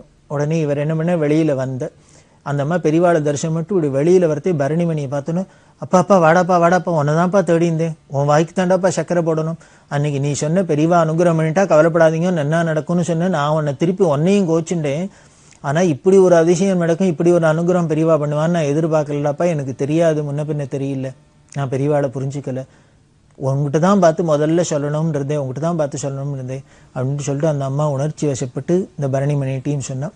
அந்த பரணிமணி ரொம்ப ஆச்சரியப்பட்டார், என்ன ஒரு வாரத்துக்குள்ளே இப்படி ஒரு டேர்னிங்கா அப்படின்னா, இதான் பெரியவா அனுகிரகம். பெரியவா ஏன் திருண்டு ஒரு பவுன் காசு தூக்கி வச்சா, இந்த அம்மா ஒரு ஏழை வந்து சொல்லியிருக்கா, உடனே ஒரு திருமங்கல்யத்தை கொடுக்காத, ஒரு புடவையை கொடுக்காத, ஒரு பூர்ண பலத்தை வச்சு அதில் ஏன் ஒரு 1/2 கிராம் 1 கிராம் காசை வச்சா அப்படின்னு, இந்த பேத்திக்குத்தான் இந்த வாத்து கல்யாணத்துக்குத்தான் யாரோ வந்து எல்லாம் முழுக்க எல்லாம் பண்ணி கல்யாணம் பண்ணிக்க போறாரு, அதனால அனாவசியம் நம்மளும் இதெல்லாம் வேஸ்ட் பண்ணுவானேங்கிறதுக்காக பெரியவா அனுகிரகம் பண்ணா போல இருக்கு. பெரியவா என்ன பண்ணணும், துளி கிள்ளி கொடுத்தா கூட போறாதான்னு, அது அட்சயமா வளருமே, அப்படி இல்லாம தான் பார்க்குறோம் இங்கே. இது இந்த தண்டையார்பேட்டையில் இருக்கிறதே நடந்ததான். இது மாதிரி பல நிகழ்ச்சிகள் நடந்திருக்கு. ஒவ்வொரு இடத்துலையும் ஒவ்வொரு நாளைக்கும் என்னென்னலாம் நடந்தது, என்னென்ன அதிசயங்கள்லாம் நடந்திருக்கு, யாராருக்கெல்லாம் நடந்திருக்கு அப்படின்னு பார்த்தோம்னா பெரிய மலப்பாக தான் இருக்குது. 1000 நாக்குடைய ஆதிசேஷன் வந்தால் கூட சொல்லி மாளாது. இருந்தாலும் அங்கங்கே சாம்பிளுக்கு ஒன்று பார்த்துட்டு போயிட்டு இருக்கோம். அப்படி இருக்கிற பெரியவா 1965 வருஷம் ஜூன் மாதம் இங்கே கிண்டியில் ஐஐடியில் ஒரு உள்ளுக்குள்ள ஒரு குளம் இருக்கு. அந்த குளத்துல ஒரு குளத்தை உள்ளுக்குள்ள பார்த்தா துவைக்கிற கல் மாதிரி ஒரு ஏதோ ஒன்று கல் இருந்தது. அங்க உள்ளுக்குள்ள பேர்கிறதே பார்த்துட்டு பெரியவா இது சிவலிங்கம் அப்படின்னு கண்டுபிடிச்சு அதை எடுத்து பிரதிஷ்டை பண்ணியிருக்கா. முன்னுமே சொல்லியிருக்கேன், நங்கநல்லூர் அப்படின்னு சொல்லக்கூடிய இடத்துல இன்னைக்கு பார்த்தீங்கன்னா அர்த்தநாரீஸ்வரர் அப்படின்னு ஒரு பெரிய கோவில் இருக்கு. அந்த அர்த்தநாரீஸ்வரரும் எப்படி இருந்தான்னு பக்கத்துல ஒரு பெரிய குளம் இருக்கு. அந்த குளத்துல குளிக்கிற ஜனங்களுக்கெல்லாம் துவைக்கிறக்கெல்லாம் ஒரு கல்லை போட்டு அதுல துவைச்சிருந்தா. அங்க பேர்கிட்டே தான் நங்கநல்லூருக்கு பேர்கிட்டே பெரியவா பார்த்துட்டு இது துவைக்கிற கல் இல்லை சிவலிங்கம் அப்படின்னு சொல்லி அதை பிரதிஷ்டை பண்ண சொன்னா. அப்படிதான் அங்க அர்த்தநாரீஸ்வரர். இங்க ரத்னகிரீஸ்வரர் அப்படின்னு சென்னை பெசன் நகர்ல பெரிய கோவில். அந்த கோவில் இருக்கிற சுவாமி எப்படி இருந்தான்னு சமுத்திரக்கரையில இருந்த ஒரு கல்லு, அதை எடுத்துன்னு வந்து கோவில் கட்ட சொல்லி இன்னைக்கு ரத்னகிரீஸ்வரன் ரொம்ப பிரமாதமா சொர்ண கவச்சங்களோட ஜெகஜோதியா இருந்துட்டு இருக்கு. இப்படி அங்கங்க எங்கேயோ கல்லா கல்லா துவைக்கிற கல்லா அப்படி எல்லாம் இருந்தது. இருந்த சுவாமிக்கெல்லாம் கூட பெரியவா கடாட்சம் விட்டு பெரியவா அந்த இடத்துக்கு போகணும்னு அவளுக்கெல்லாமே ஒரு நல்ல காலம் அப்படின்னு சொல்லலாம். ஏதோ நமக்கு மனுஷாளுக்கெல்லாம் தான் பெரியவாளை தரிசனம் பண்ணி பெரியவா நம்ம இடத்துக்கு வந்து நல்ல காலம்னு இல்லை. எல்லாருக்கும் 33 கோடி தேவதைகள்லேருந்து சமஸ்த லோகத்தில் உள்ள சமஸ்த தேவதைகள்லேருந்து எல்லாருக்கும் நல்ல காலம்தான். பெரியவாளோட கடாட்சம் பட்டா பெரியவாளை நினைச்சாலே. அதோட ஆச்சரியம், ஒரு தரம் ஒரு ஊர்ல கிராமத்துல பெரியவா பல்லாக்கில் உட்காந்து யாத்திரை போயின்னு இருக்கா. அப்படி போயின்னு இருக்கிறது பக்கத்துல ஒரு ஹரிஜன காலனி, அந்த காலனி வழியால அப்படி போறா. அந்த குடிசையெல்லாம் ஓரமா இருக்கு. அதுல ஒரு அம்மா அம்மியில சட்னியோ தொகையல் அரைச்சுட்டு இருக்கா, மிளகாயெல்லாம் வச்சு அரைச்சுட்டு இருக்கா. பெரியவா அதை தாண்டி போனவா கொஞ்சம் தூரம் போய் நின்றுட்டு கூட இருக்கிறவர்கிட்ட போய் சொன்னா, நீ அவங்க அம்மியில அரைச்சுன்னு இருக்காளே பார்த்தியோ அப்படின்னு. பார்த்தேன். நீ ஒன்று பண்ணு, நேராக அவள்கிட்ட போய் அந்த குழவி எனக்கு வேணும் கொடுப்பலான்னு கேளுங்க. ஒருத்தருக்கும் புரியல, என்ன அது குழவி எதுக்கு பெரியவாளுக்கு, அம்மி குழவி எதுக்கு அப்படின்ட்டு அவளுக்கு புரியல. சரி பெரியவா சொல்லியாச்சும் போய் கேட்குறா. கேட்டால் அந்த அம்மா சொன்னால் கொடுக்க மாட்டேன்னு, நான் குழவியை கொடுத்துட்டு வெறும் அம்மியை வச்சுன்னு எப்படிங்கிறது, நான் தினம் அரைச்சி இந்த காலம் மாதிரி மிக்சி கிரைண்டர்லாம் உண்டான்னு, அந்த காலத்தில் அம்மி கல்லோரல் தானே. அதனால் குழவியை கொடுத்துட்டு நான் எப்படி சமையலுக்கெல்லாம் முடியாது, குழவியை கொடுக்க மாட்டேன் அப்படின்னா. அவள் கொடுக்க மாட்டேங்கிறா அப்படின்னு வந்து சொன்னான். உடனே பெரியவா சொல்றா, நான் வேற குழவி கொடுக்குறேன், அந்த குழவியை கொடுப்பலா கேளு அப்படின்னு. ஏன்னா அந்த குழவி மேலேயே வேற குழவி கொடுக்கறதுக்கு பெரியவாளை இந்த வேற குழவி வச்சுக்கலாமே, புரியலையே. உடனே கடையில போய் ஒரு குழவி வாங்கிட்டு சொன்னா, புது குழவி வாங்கிட்டு வந்து இந்த புது குழவியை அந்த அம்மாட்ட கொடுத்துட்டு பழங்குழவியை வாங்கிக்கணும் அப்படின்னு சொல்லி அந்த அம்மா ஒரு வழியாக கன்வின்ஸ் பண்ணி வாங்கிட்டு வந்தாச்சு. வாங்கிட்டு வந்தப்புறம் அந்த எலும்பி வச்சுட்டு பார்த்தா பெரியவா சொல்றா, டா இது அம்மி குழவியாடா, இது பரமேஸ்வரன்டா, சிவலிங்கம் அப்படின்னு. எங்கேயோ எந்த பக்கத்துல அந்த கிராமத்துல இருந்த கோவில்ல இருந்த சிவலிங்கம் இடிபாடுக்கெல்லாம் ஆளாகி கடைசியில ஒரு வீட்டுல அம்மி குழவியா வந்து இருக்கு. அதாவது யாரான ஏமாந்தாக்க தலையில மிளகா அரைக்கிறது இப்படி எல்லாம் சொல்லுவா. ஏதோ ஒரு சும்மா பரிகாசத்துக்கு தான் சொல்றாப்புல இருக்கு. ஆனா இங்க பார்த்தேன்னா இந்த கதையில என்ன எடுத்துனர், பரமேஸ்வரன் பாவம் ஏமாந்துட்டார் போல இருக்கு. அவ தலையில தூக்கி மிளகா அரைக்கிற, அவர் தலையில அரைக்கிற, அவரை வச்சுட்டே மிளகா அரைக்கிறாப்புல இருக்கு, அம்மியில வச்சு அரைக்கிறாப்புல. அப்படி அம்மி குழவியா இருந்தது சிவலிங்கம் அப்படின்னு. அப்படி பல்லாக்கில் போறதே இப்படி திரும்பி பார்த்தவாதான். பார்த்துட்டு உடனே போய் அந்த போய் நின்றுட்டு அதை கழுவி வாங்கிட்டு சொல்லி உடனே அந்த கிராமத்துல ஒரு கோவில் கட்ட சொல்லி அந்த சிவலிங்கத்தை பிரதிஷ்டை பண்ணி அப்படி எல்லாம் நடந்துட்டு இருக்கு. இது மாதிரி அதிசயங்கள்லாம் பெரியவா காலத்துல பெரியவாள்கிட்ட நிறைய நடந்துட்டே இருக்கும். அப்படிதான் நீங்க ஐஐடிலையும் அது ஏதோ குளத்துக்குள்ள இருந்த சுவாமியை தூக்கி எடுத்து வச்சு இன்னைக்கு ரொம்ப பிரமாதமா அந்த கோவில்லாம் கட்டி மக்களமா பூஜைகளோடெல்லாம் நடந்துட்டு இருக்கு. அப்படி ஐஐடியில அந்த சிவலிங்க பிரதிஷ்டை பண்ணினா அந்த வருஷம் 1965 வருஷம் வியாச பூஜை சாதுர்மாசியம் வந்தது.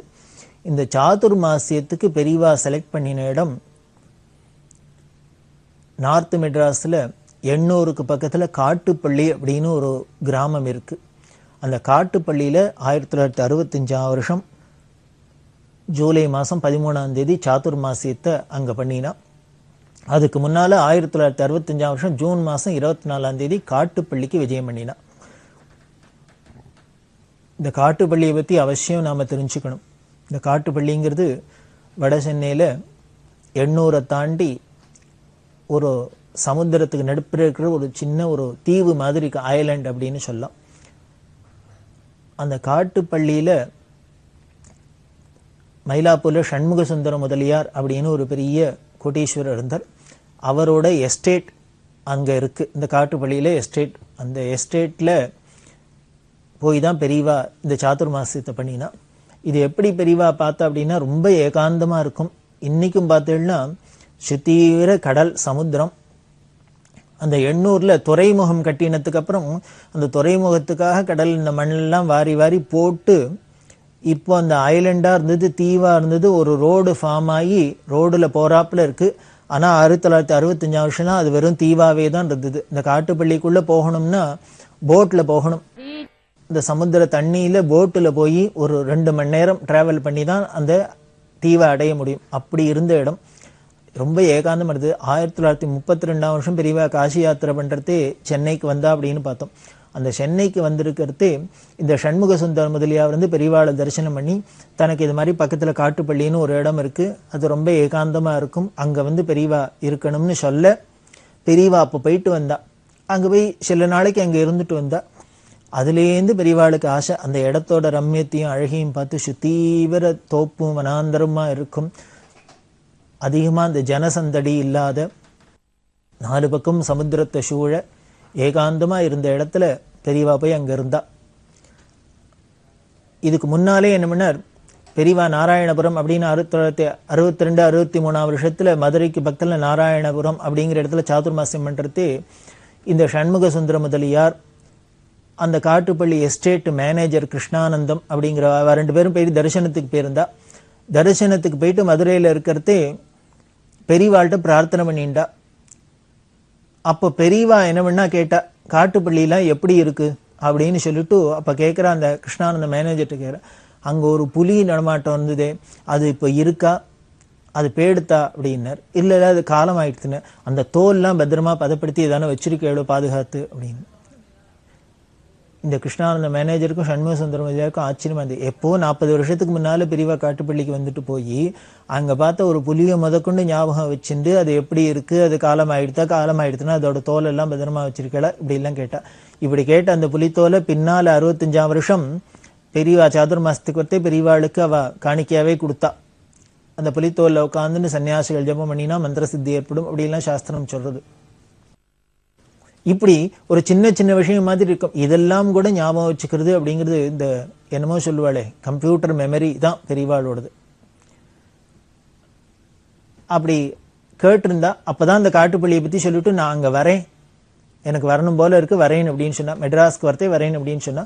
இப்ப 65 வருஷம் மெட்ராஸ்க்கு வந்தோடனே இந்த சண்முக சுந்தர முதலியார் இந்த கிருஷ்ணானந்தெல்லாம் போய் பிரார்த்தனை பண்ண அந்த பிரார்த்தனைக்கு இணங்க தான் இந்த சாதுர்மாசியத்துக்காக இங்க வந்தா. சம்ஸ்கிருத காலேஜில் இருக்கிறவா இன்னும் பல பேர்லாம் வந்து சாதுர்மாசியத்தை இங்கதான் வச்சுக்கணும் மயிலாப்பூர்ல வச்சுக்கணும்னு சொன்னா. மடத்து மேனேஜர் கூட ரொம்ப பெரியவாள்கிட்ட பிரார்த்தனை பண்ணிட்டார். இது ஒரே தீவு மாதிரி இருக்கு, இங்க வசதி எல்லாம் போராது, ஜனங்கள்லாம் வந்துட்டு போறதுக்கு சிரமப்படுவா, ஏன்னா ரோடு எல்லாம் கிடையாதுனால எல்லாரும் போட்ல தான் வரணும், போட்ல வர்றதுங்கிறது ஒரு ரிஸ்க் வேற, அதனால அப்படி இல்லை வேண்டாம் பெரியவா போய் ஊருக்குள்ள இருக்கலாம் அப்படின்னு சொல்ல பெரியவா இல்ல இங்கதான் பண்ண போறேன் அப்படின்னு விட்டா கொண்டான ஏற்பாடெல்லாம் ஆகி 65 வருஷம் ரொம்ப அழகா பிரமாதமா சாதுர்மாசியம் நடந்தது. இப்படி பொதுவாவே எல்லா இடத்துலையும் சாதுர்மாசியம் நடந்தா அந்த 2 மாசம் 4 பட்சம் இருப்பா அந்த இடத்துல எல்லை தாண்டாத. அதுக்கப்புறம் விஸ்வரூப யாத்திரை அன்னைக்கு யாத்திரையை கிளம்பி அடுத்த ஊருக்கெல்லாம் போக ஆரம்பிச்சிட. இந்த காட்டுப்பள்ளியில மட்டும் கிட்டத்தட்ட 4 மாசம் 5 மாசத்துக்கு மேல அங்கேயே இருந்தா.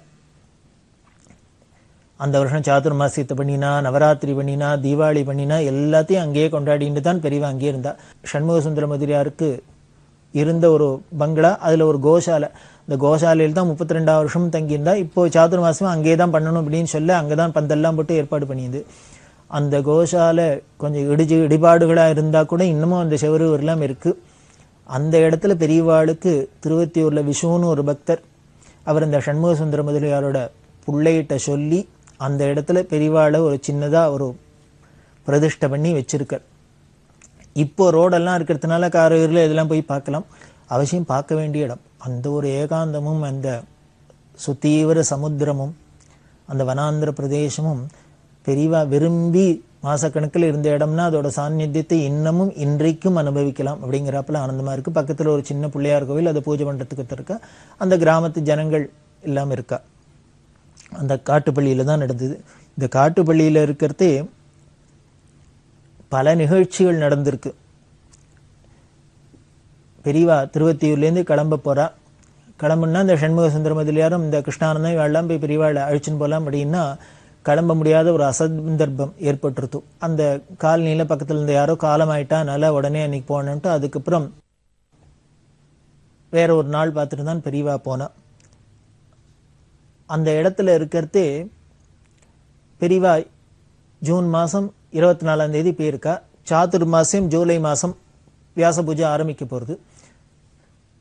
இந்த வியாச பூஜைக்கு முன்னால பெரியவா அங்கே போனோன்னு பெரியவா தான் மாட்டுக்கொட்டாயிலே தங்குறதா ஏற்பாடு ஆயிடுத்து. இந்த வாத்தியக்காரர்ல மடத்துல நாதஸ்வரம் வாசிக்கிற வித்வான்கள்லாம் இருப்பா இல்லையா, அவளுக்கெல்லாம் தங்கறதுக்கு ஏற்பாடு பண்ணணுமே. அப்போ இந்த சண்முக சுந்தரமல்லியாட்ட பெரியவா கேட்ட, இந்த வித்வான்கள் நாதஸ்வர வித்வான் இவாள்லாம் எங்க தங்க வைக்கிறது அப்படின்னு. அவர் பக்கத்துல நான் வேணா ஒரு எல்லாருக்குமே அங்கங்க டென்ட் மாதிரி கொட்டா போட்டு தான் தங்க வைக்கணும், அவளுக்கு ஒரு கொட்டா போட்டு தரேன் அப்படின்னு. பெரியவானே பக்கத்துல ஒரு வீடு இருந்தது, அதை காமிச்சு ஏன் அந்த வீட்டில் தங்க சொல்லேன் அப்படின்னு. இவன் அங்கே போய் இருக்கட்டுமே, இப்போ அனாவசியமா எதுக்கு ஒரு பந்தல்லாம் போடணும், கொட்டாய் போடணும் அப்படின்னு. இந்த எஸ்டேட் மேனேஜர் சொன்னேன், இல்லை அந்த வீட்டுக்காரர் ஒரு நாஸ்திகர், அதனால அவரை போய் எப்படி கேட்கறது, அதனால எங்களுக்கு கேட்கறதுக்கு சரியா வராது, அவர் கொடுக்க மாட்டார், அதனால நாங்கள் கேட்கல அப்படின்னு. உடனே பெரியவா என்ன பண்ண அந்த நாதஸ்வர வித்வான்லாம் கூப்பிட்டா, நீ அந்த வீட்டில் போய் நான் தங்கிக்கிறேன்னு சொல்லு, போய் கேட்டு பார் அப்படின்னு. இவாளுக்கெல்லாம் பயம், அவரும் நாஸ்திகருங்கிறா, அவர் விடமாட்டாருங்கிறா. என்னடான்னா அவளே அந்த எஸ்டேட்டுக்காராலே போய் கேட்கறதுக்கு யோஜனை பண்ணிட்டு பெரியவா பாட்டுக்கு முன்ன பின்ன தெரியாது இந்த நாதஸ்வர வித்வானை போய் உள்ள அனுப்பிச்சுட்டாளே அப்படின்னு. இவா உள்ளுக்குள்ள போய் அவள்கிட்ட கேட்குறா. கேட்டா ஆச்சரியம் என்னன்னா, அந்த வீட்டுக்காரர் இவாளை தங்குறதுக்கு ஏற்பாடெல்லாம் பண்ணி கொடுத்து, இவாளுக்கு சாப்பாடெல்லாம் போட்டு எல்லா வசதியும் பண்ணி கொடுத்து, அதுக்கப்புறம் 4 மாதம் பெரியவா இருக்கிற வரைக்கும் அவள் அந்த வீட்டிலேயே சகஜமா இருந்தா. அதே மாதிரி இன்னும் பல பேர் அங்கே தங்குறாப்பெல்லாம் இருந்தது அப்படின்னா. இதைத்தான் அந்த எஸ்டேட் மேனேஜர் கிருஷ்ணானந்தம் சொல்ற, நாங்கள் இத்தனை நாளாக அங்கே போயின்னு இருக்கோம், பழகின்னு இருக்கோம், ஆனால் அவர் ஒரு நாஸ்திகர்னு தெரியும், அவருக்கு இதெல்லாம் நம்பிக்கை இல்லைன்னு தெரியும், அதனால நாங்கள் அவர்கிட்ட போகிறதில்ல.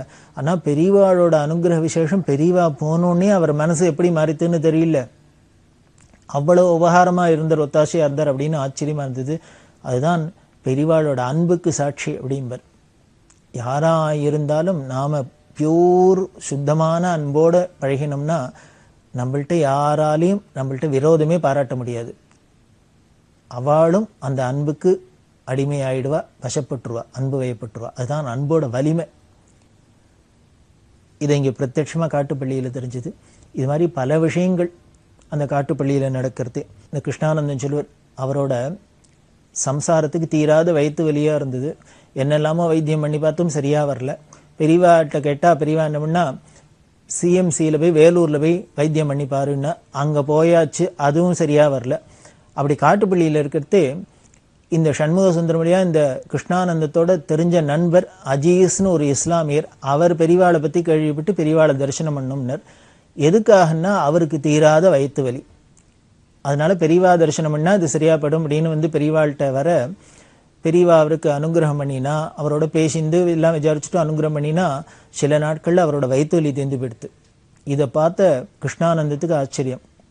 உடனே அவர் என்ன பண்ண, என்னோட சம்சாரத்துக்கு இது மாதிரி தானே இருக்கு, அதனால பெரியவா அனுகிரகம் பண்ணணும் அப்படின்னு சொல்ல, பெரியவா அந்த அம்மாவை அழிச்சுன்னு இங்கே இருக்க சொல்லி சந்திரமௌலீஸ்வரோட அபிஷேக தீர்த்தத்தால் இன்னொரு அம்மா விட்டு அபிஷேகம் பண்ண சொல்லி, அந்த குளிச்சாலும் அபிஷேக தீர்த்தம் மேலே விட்டதோ இல்லையோ தீராத வயிற்று வலி தேர்ந்து போயிடுது.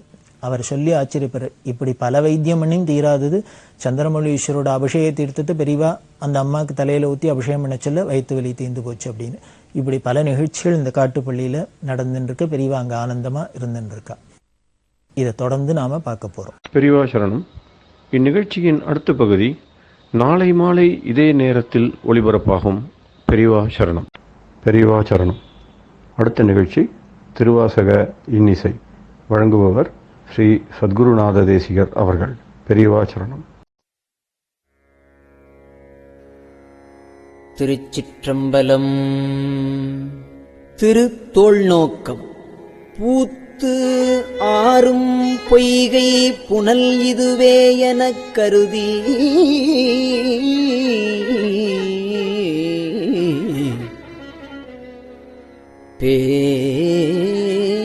பேய்த்தேர் முகக்குறும் குணம் ஆகாமே.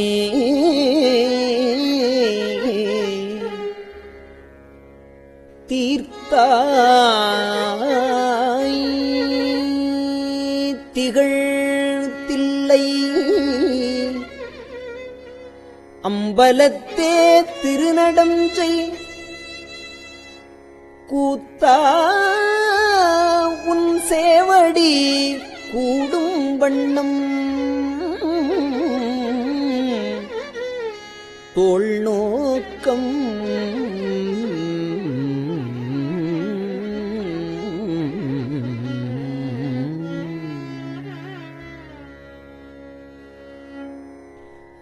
என்றும் பிறந்து இறந்து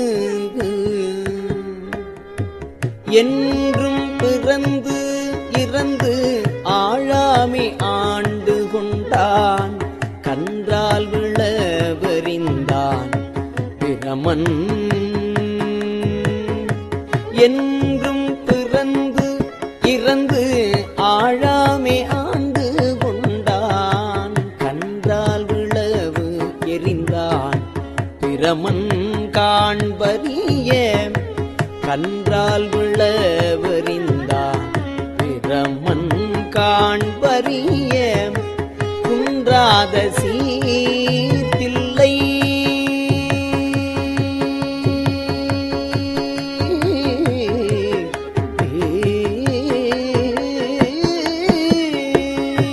குன்றாத சீர்தில்லை அம்பலவன் குணம்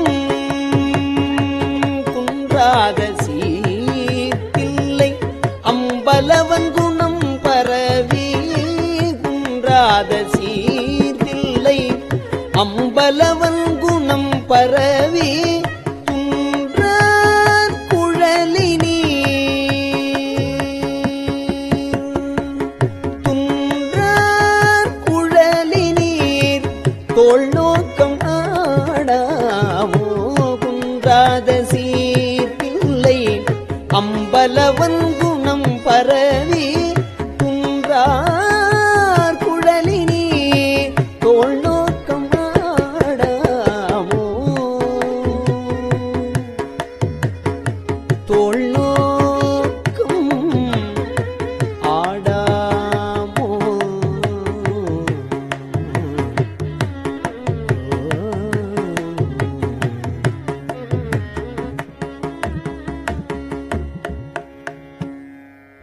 பொருள் பற்றிச் செய்கின்ற பூசனைகள் போல் விளங்க செருப்புற்ற சீரடி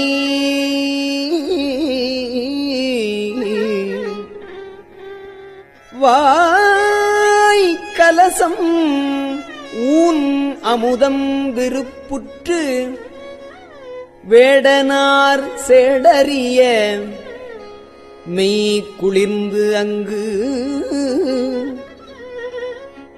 வேடனார் சேடறிய மெய் குளிர்ந்து அங்கு அருள் பெற்று நின்றவா தோள் நோக்கம் ஆடாமோ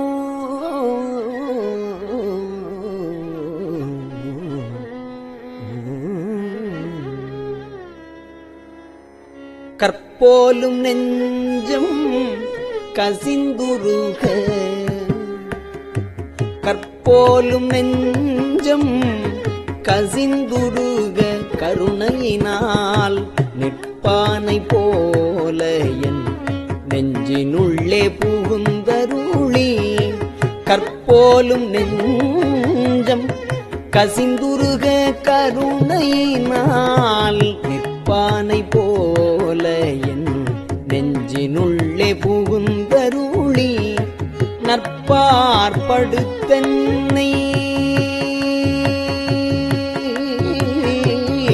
நற்பார்படுத்து என்னை நாடறியத்தான் இங்கல் சொற்பாலதானவா தோள் நோக்கம் ஆடாமோ தோள் நோக்கம்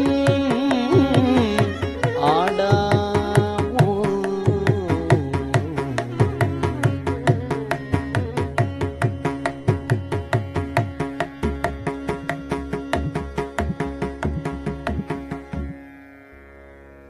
நிலம்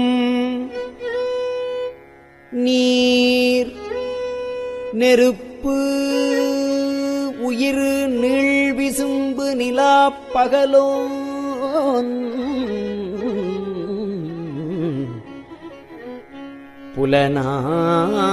புலனாயமைந்தனோடு எண்வகையாய் புணர்ந்து நின்றான்.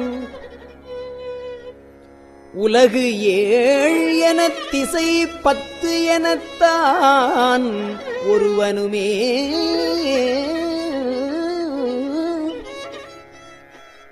பலவாகி நின்றவா தோள் நோக்கம் ஆடாமோ.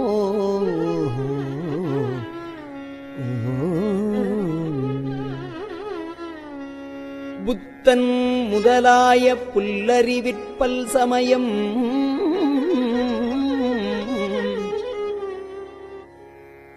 தத்தம் மதங்களில் தட்டுழுப்பு பட்டு நிற்க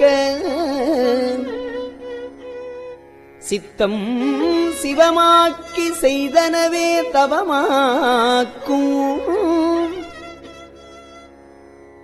அத்தன் கருணையினால் தோள் நோக்கம் ஆடாமோ.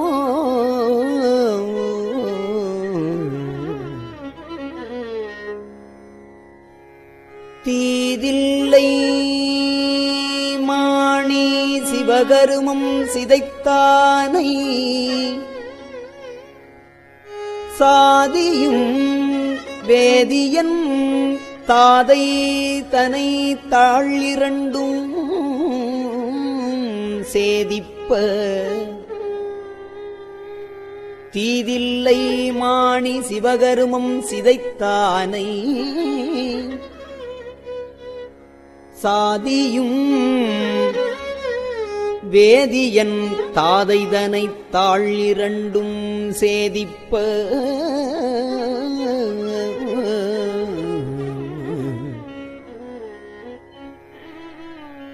ஈசன் திருவருளால் தேவர் தொழ பாதகமே சோறு பற்றினவா தோள் நோக்கம்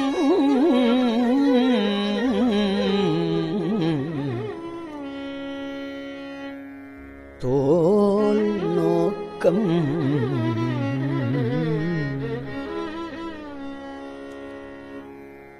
மானம் அழிந்தோம் மதிமறந்தோம் மங்கை நல்லீர் வானம் தொழும் தென்னன் வார்களே நினைந்து அடியோம் நினைந்து அடியோம் ஆனந்த கூத்தன் அருள் பெறில் நாம் அவ்வனமே ஆனந்தமாகி நின்று ஆடாமோ தோள் நோக்கம்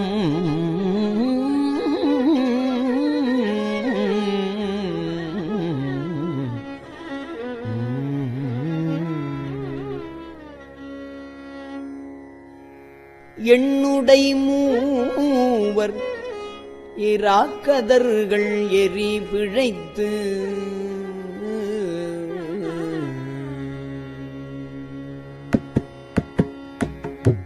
எண்ணுடை மூவர் இராக்கதர்கள் எரி பிழைத்து கண்ணுதல் எந்தை கடைத்தலை முன் நின்றதற்பின் எண்ணுடை மூவர் இராக்கதர்கள் எரி பிழைத்து கண்ணுதல் எந்தை கடைத்தலை முன் நின்றதற்பின் கண்ணுதல் எந்தை கடைத்தலை முன் நின்றதற்பின் எண்ணிலே இந்திரர்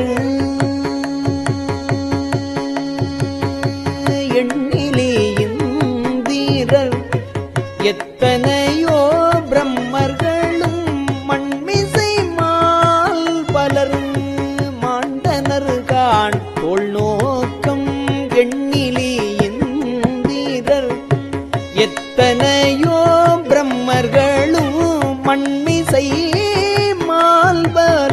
மாண்டனர்கான் தோள் நோக்கம் மண்மிசை மால்வலர் மாண்டனர்கான் தோள் நோக்கம்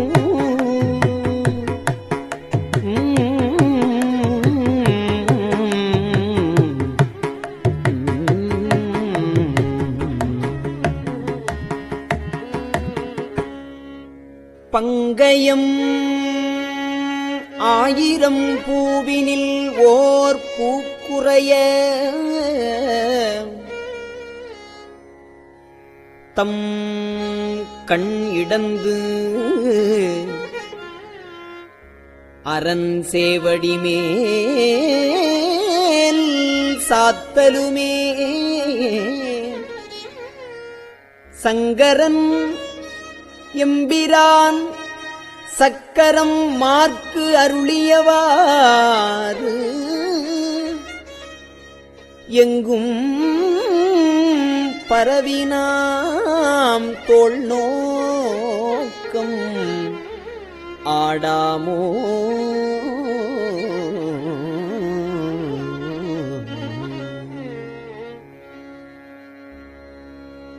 காமன் உடல் உயிர் காலன் பல்காய் கதிரோன் காமன் உடல் உயிர் காலன் பல் காய் கதிரோன் நாமகள் நாசி சிரம் பிரமன் கரம் எரியை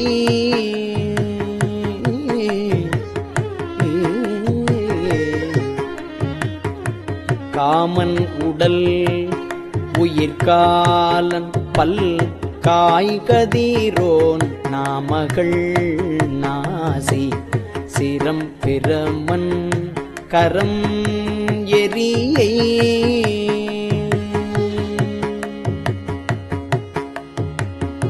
சோமன் கலை தலை தக்கனையும் எத்தனையும் தூய்மைகள் செய்தவா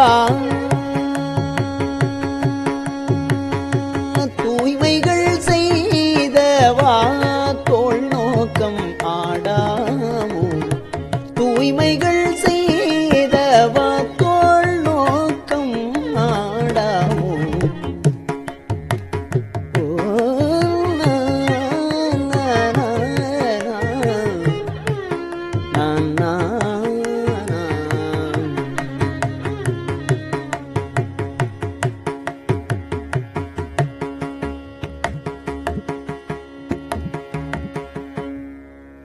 பிரமன் அரி என்று இருவரும் தம் பேதைமையால் பரமம் யாம் பரமம் என்று அவர்கள் பதைப்பு ஒடுங்க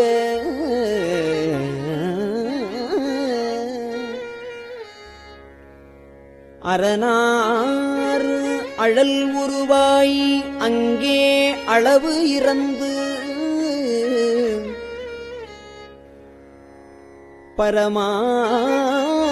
பரமாகி நின்றவா தோள் நோக்கம்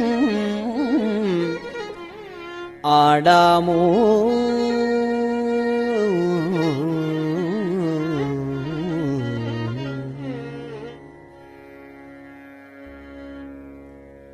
ஏழை தொழும்பனேன்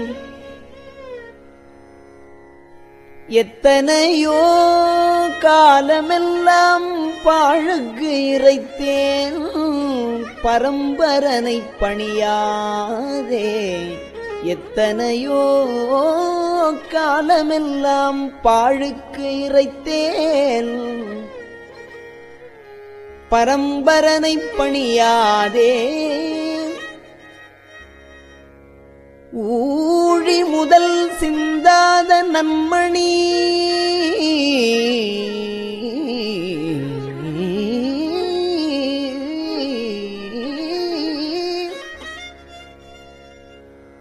ஊழி முதற் சிந்தாத நன்மணி வந்து என் பிறவித்தாழை பறித்தவா தோள் நோக்கம் ஆடாமோ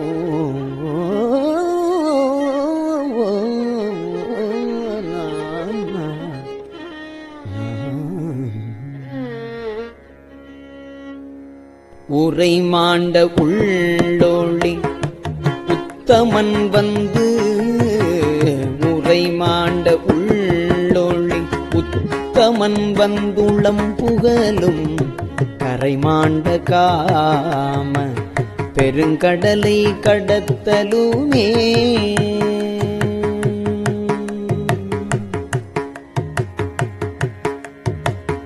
இறை மாண்ட இந்திரிய பறவை இறை மாண்ட இந்திரிய பறவை இரிந்தோட துறை மாண்டவா பாடி தோள் நோக்கமாடாமோ துறை மாண்டவா பாடி தோள் நோக்கம் ஆடாமோ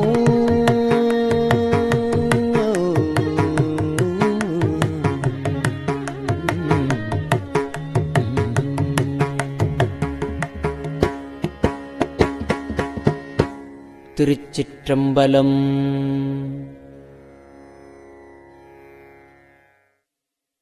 பெரியவா சரணம். இந்நிகழ்ச்சியின் அடுத்த பகுதி நாளை மாலை இதே நேரத்தில் ஒளிபரப்பாகும். பெரியவா சரணம். பெரியவா சரணம். பெரியவா வானொலியின் இன்றைய நிகழ்ச்சிகளின் நிறைவாக திருப்பொன்னூசல் வழங்குபவர் சத்குருநாத தேசிகர் அவர்கள். பெரியவா சரணம். திருச்சிற்றம்பலம். திருப்பொன்னூசல். தெங்குலவு சோலை திரு உத்தர கோசமங்கை தெங்குலவு சோலை திரு உத்தர கோசமங்கை தங்குலவு சோதி தனியுருவம் வந்தருளி எங்கள் பிறப்பறுத்திட்டு எம் தரமும் ஆட்கொள்வான் பங்குலவு கோதையும் தானும் பணி கொண்ட கொங்குலவு கொன்றை சடையான் குணம் பரவி பொங்குலவு பூன்முலையீர் பொன்னூசலாடாமோ பொங்குலவு கொன்றை சடையான் குணம் பரவி பொங்குலவு பூன்முலையீர் பொன்னூசலாடாமோ பொங்குலவு பூன்முலையீர் பொன்னூசல் ஆடாமோ.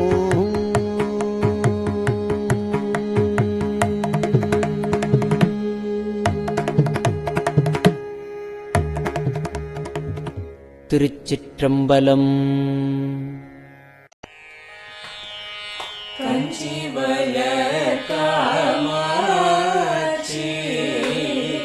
தன் குழந்தாய் சங்கரரே கஞ்சிவல காமாட்சி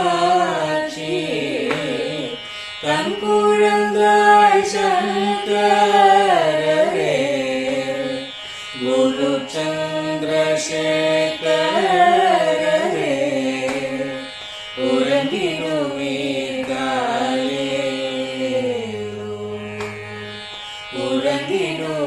உறங்கிடுவீர்களே.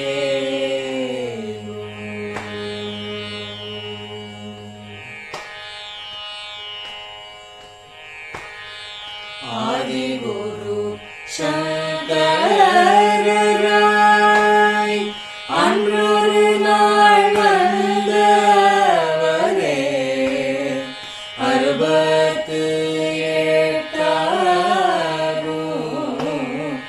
ஏகபதி காலே ஏழுலகும் பூப்பவரே காப்பவரே கடப்பவரே எல்லோர்க்கும் அருள்பவரே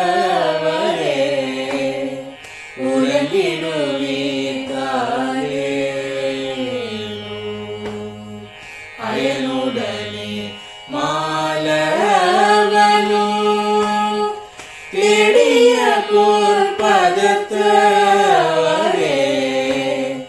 அருமறைகள் சாற்றும் முயல் மலர்பதமே காலே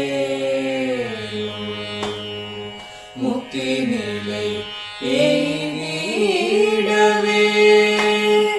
சக்தி தரும் சத்குருவே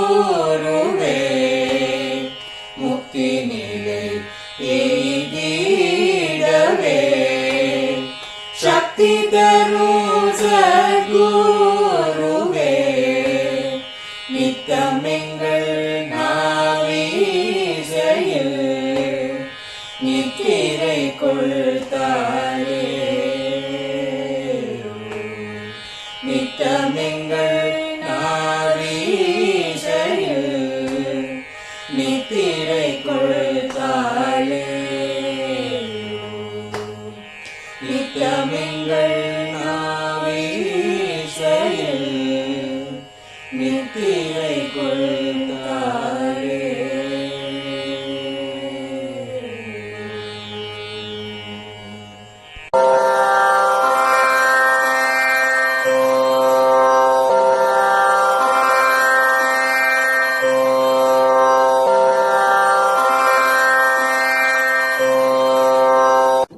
பெரியவா சரணம். பெரியவா வானொலியின் மாலை நிகழ்ச்சிகள் இத்துடன் நிறைவடைகின்றன.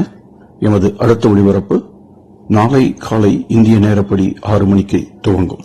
பெரியவா சரணம்.